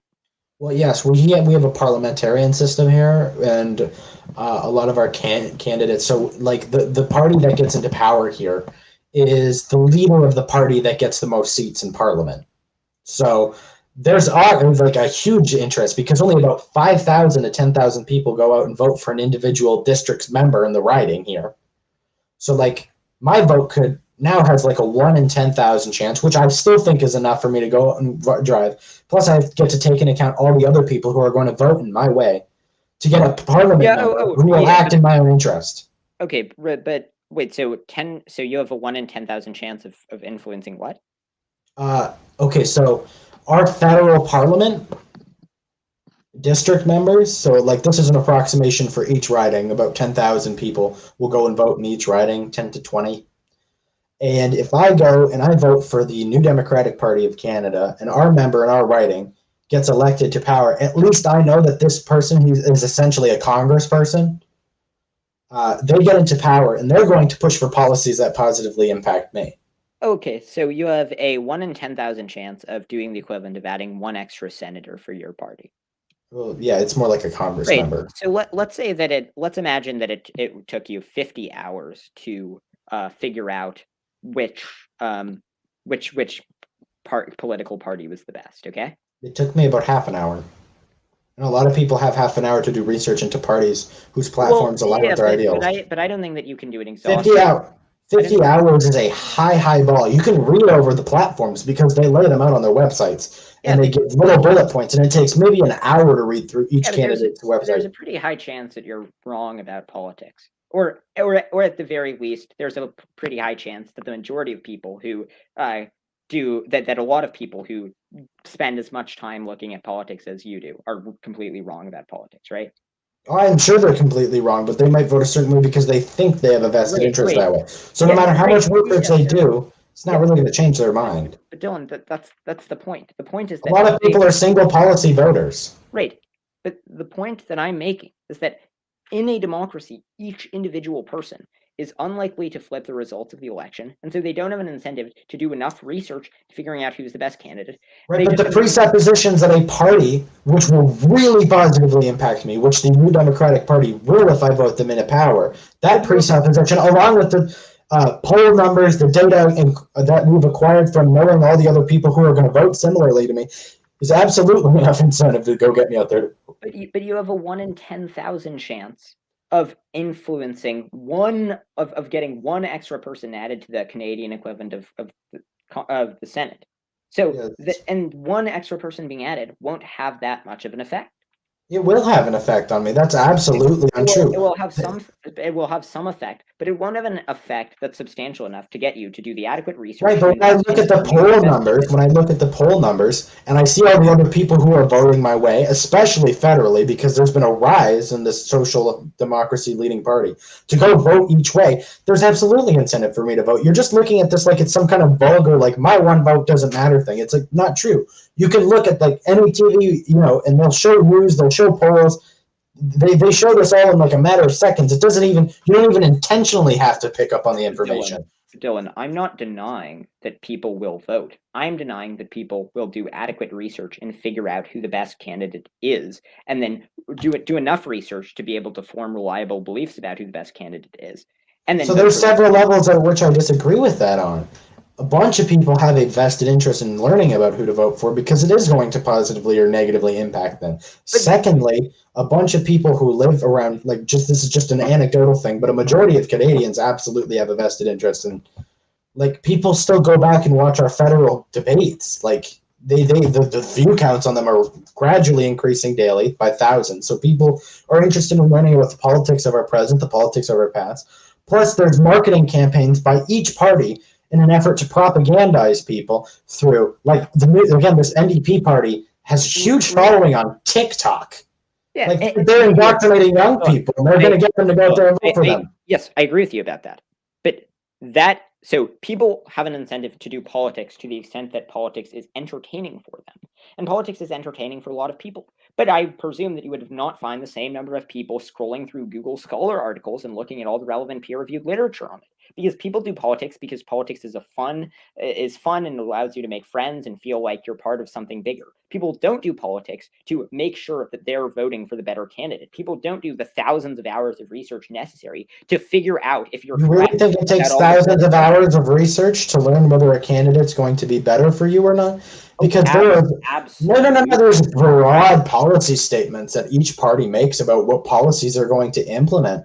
Yeah, but this is what helps decide people vote initially anyways. I look at more funding for healthcare for all, like childcare, federally funded childcare, federally funded mental health programs, federally funded dental care, pharmacare, and I vote for this party because these 5 things right off the bat, I look at that and go, yeah, that's going to help me. Yeah, I don't look at the conservatives and go, we're going to lower taxes on you guys, and that's going to kind of help. And it's like, no, I don't want to vote for this party. I've looked at your policies very but you don't have some magic like good policy sensors. So what you correctly identify is able to be done pretty quickly. You're able to pretty quickly figure out if candidates accord with your current political beliefs. So you can look at them and say that the Progressive Party accords with your political beliefs more than the other candidates.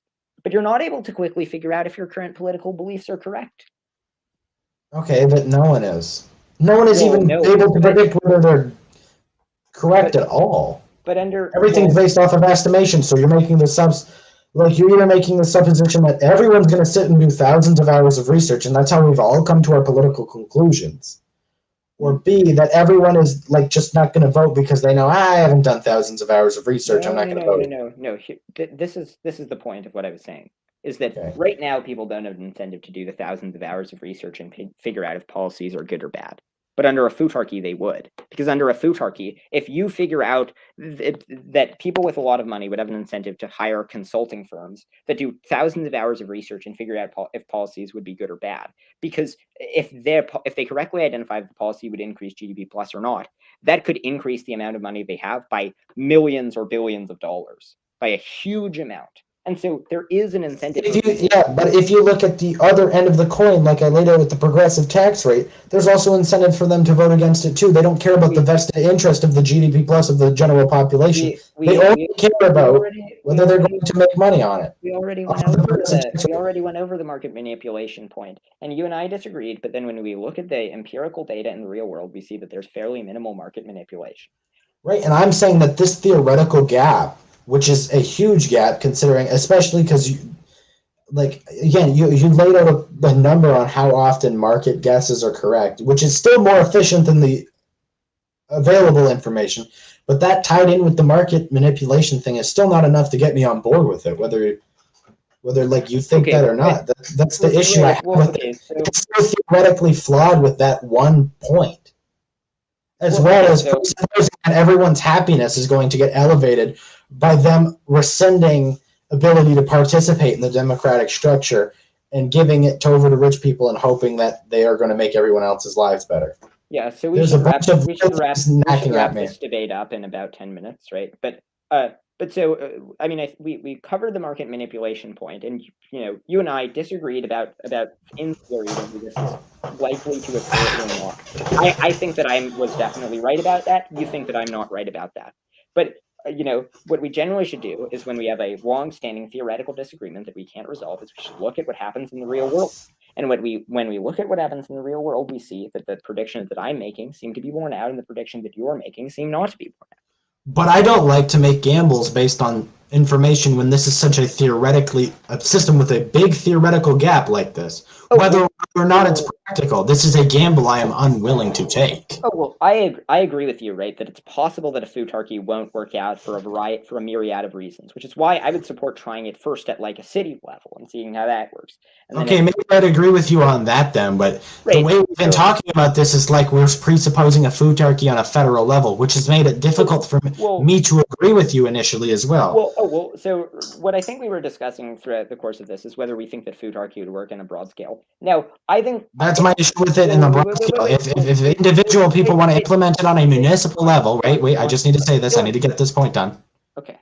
Fine. So if people want to implement it on a municipal level, then I would have less issue with the flaws because less multi-billionaires live in small towns with people who can effectively manipulate the way an election goes. I still feel like the say would be equal or justified on a municipal level, especially people won't feel like they're losing a part of that democratic process. Okay, wait, so you would support Futarki being tried out on a local level? To a degree, yeah. Okay, cool. Right. So what I thought we were arguing about was whether if we had to guess at this point, we would think Futarki would work out. Now, I think that Futarki probably would work out, but I don't feel sufficiently confident in that I think we should try it at a national scale first. I think we should first try it out on a local scale and see if it works there before implementing it at a national layer. I think we should try it on a series of local scales before we could try it, because I'm very skeptical of it. Obviously, I hope you'd agree with me that we could pull from a pool of data as opposed to an individual town before we implemented it. Okay. So there's a bunch of stuff that goes into researching this before I would feel comfortable even implementing this, which at this very second, I do not feel comfortable doing. And I don't feel betting markets thing. I don't feel comfortable. Well, wait, Dylan. Okay. I don't feel comfortable implementing it either yet. Right now, what I think we were arguing about is whether, if we just had to make a guess as to whether it would work out if implemented, you would say based on the information we have right now that you think it would not. I think that based on the information that we have right now, it would. Now, I think that we don't have enough information to be sufficiently confident in that prediction, such that we should implement it without trying it on a series of local scales first. But what I perceived us to be arguing about was whether, just based on the information we have right now, do we think it probably would work out or not? And personally, I am very skeptical of it, which I will remain skeptical of it, because I do not think there's sufficient data to essentially implement it right now at this very moment in time, which is why I'm so skeptical of it, especially with some of the theoretical kinks I laid out. That's what's holding me back. So if we're talking based on utility, right, which you and I are, because I identify as somewhat of a utilitarian. I don't know if I am I wouldn't say vulgar utility is something that matters to me as much as, but I still think it's a good guiding framework. And you are a utilitarian as well, right? Yeah. Right. So I think you and I laying out utility, I think the fact of the matter is it's better for us to make safer bets for what might be beneficial to people initially, as opposed to taking a big gamble on a system that doesn't have enough conclusive data to be proven as to whether it'll work or not. Which is what my big fundamental skepticism with you is as well, because I thought you were laying this out in a different context. Oh, but I don't disagree with you, right? I think that we should try it. We should try it on local scales first. I'm just saying that if you had to ask me right now, do I think if it was implemented on a national scale, if I had to make a guess, do I think that it would work out or not? I think it probably would work out. Now, I'm not that confident enough to think we shouldn't try it first. We obviously should try it first on a local scale, but I think it would probably work out. You think that it probably would not work out. But let's unpack this in the broader context that we were discussing. So I brought up the point about how a Futarki makes it so that individual actors have an incentive to gather relevant information about whether or not policies will work or not, because if they make incorrect political bets, then they lose out on a lot of money. Well, in a democracy, people don't have that incentive because people are unlikely to influence the results of the election, and the cost of gathering time and gathering and information gathering takes a lot of time, effort, and money. And your response was to point back to the market manipulation point.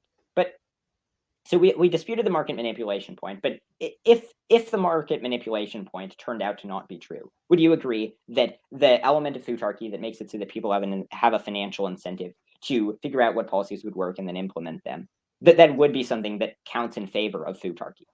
So what I'm saying basically is that aside from the market manipulation point, do you agree that Futarki would have all these theoretical, I think it has some theoretical virtues that could lead to it being implemented practically and successfully. I don't have full confidence in it. Absolutely not. Okay, but so you agree that absent the market manipulation point, which we kind of, I still don't agree on the concept that I established earlier, that I don't think a lot of people will be happy with the concept of participating in an undemocratic system, because I feel like lots of people feel as though they're losing something with it, and because happiness is subjective, right? We look at happiness as a subjective metric, right?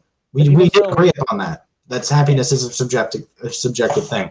So people, especially dumb people, don't really care, because they have this deontological ideal about democracy, especially in the context of the United States of America, the way it was laid out in the Constitution. Right, but we're not talking about implementing this by authoritarian rule. We're talking about whether we think that we should implement this democratically. And I think that what I would advocate for is I would advocate for people to pay more attention to Futarki, to start taking it seriously, and for people to start supporting it. Now, if people didn't support it, then I don't think we should implement it, right? Because I don't support authoritarian takeover of a democracy. But I'm just saying that I think that, like, your objection to me reads like saying, well, like an objection to a UBI, saying, well, we shouldn't do a UBI because most people don't support it. right, we're obviously not talking about forcing it upon the population. We're talking about how we would like to convince enough people that it's a good idea to get it implemented. And that's how I would feel about Futarki.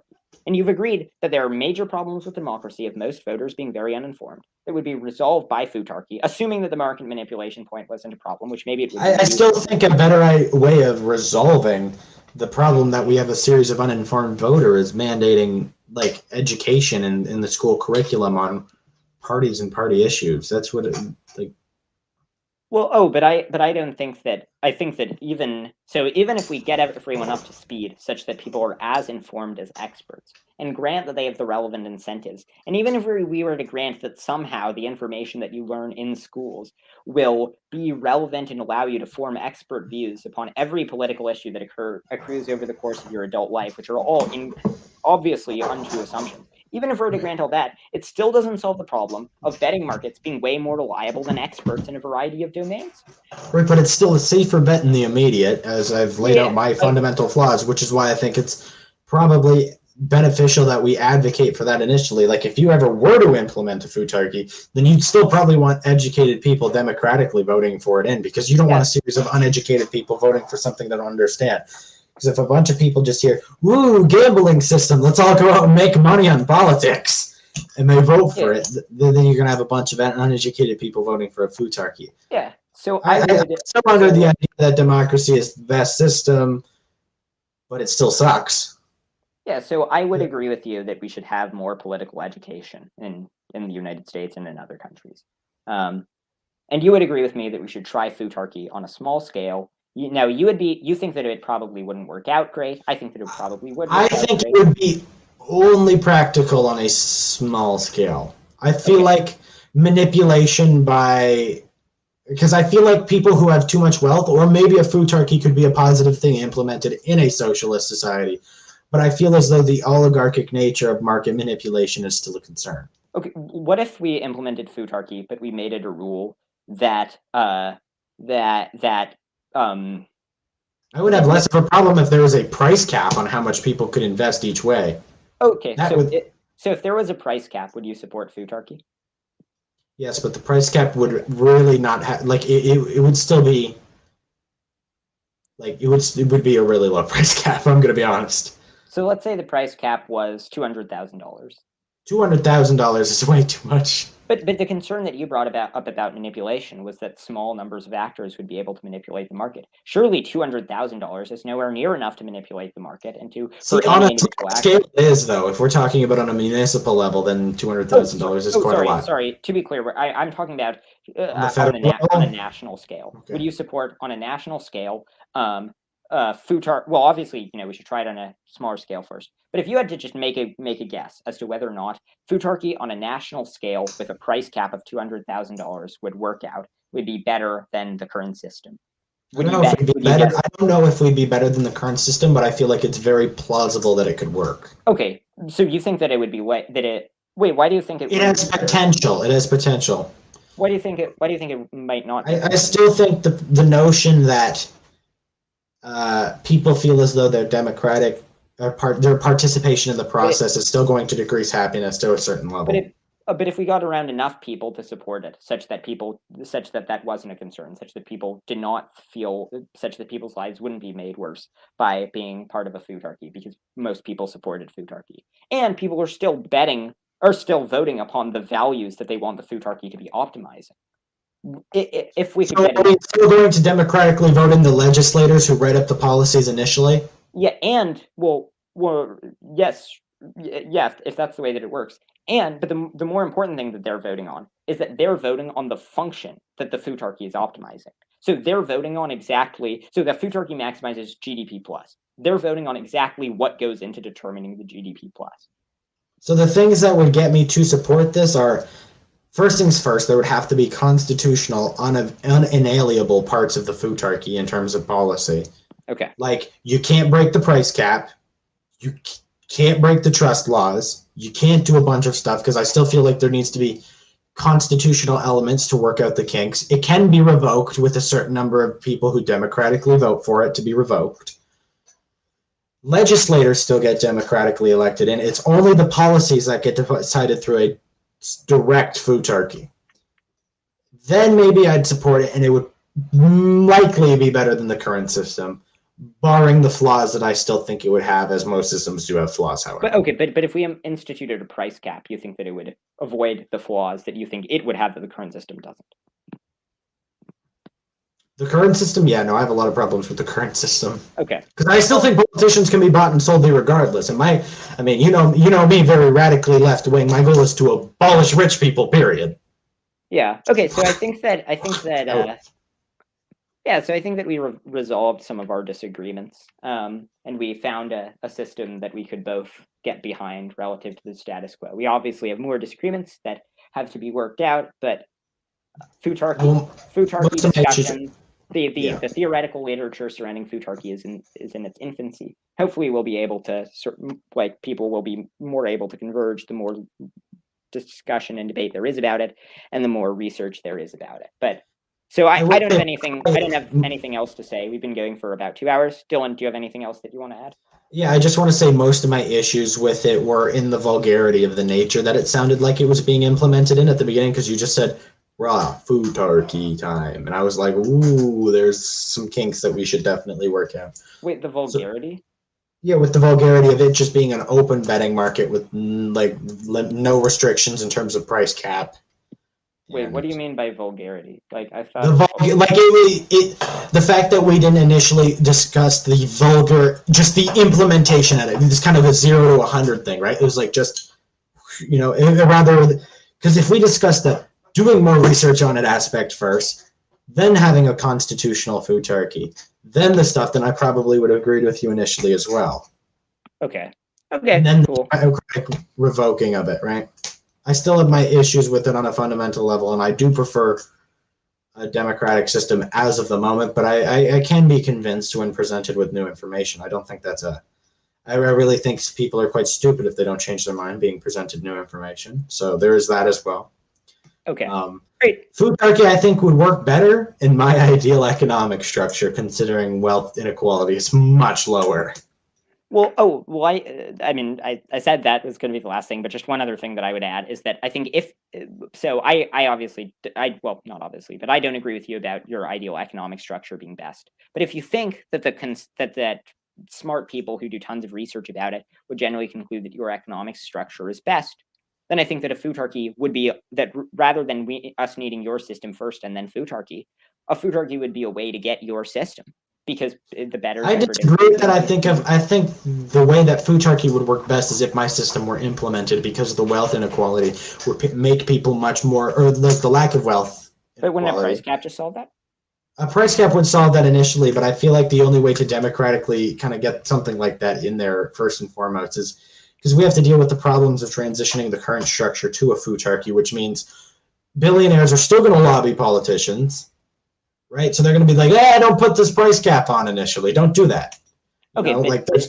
Right. So, but obviously, we're arguing about what we think should be done, not what we think is likely to be done. And we obviously would say that what politicians should do is not the same thing as what they would do, given the distorting influences of money. But you would agree that juggling immediately between what's practical and what's theoretical, which is why I bring it up. If we're talking about practical implementation, I feel like it's important to touch on both. Because this would work within a theoretical basis. And I feel like, moreover, more people would still be comfortable with it, especially in my economic structure. Especially because mine's going to remove the electoralism aspect of voting in politicians. All right. In terms of my political economy. Thanks for coming on, Dylan. It was a good discussion. All right. Peace, everyone. Thanks for watching.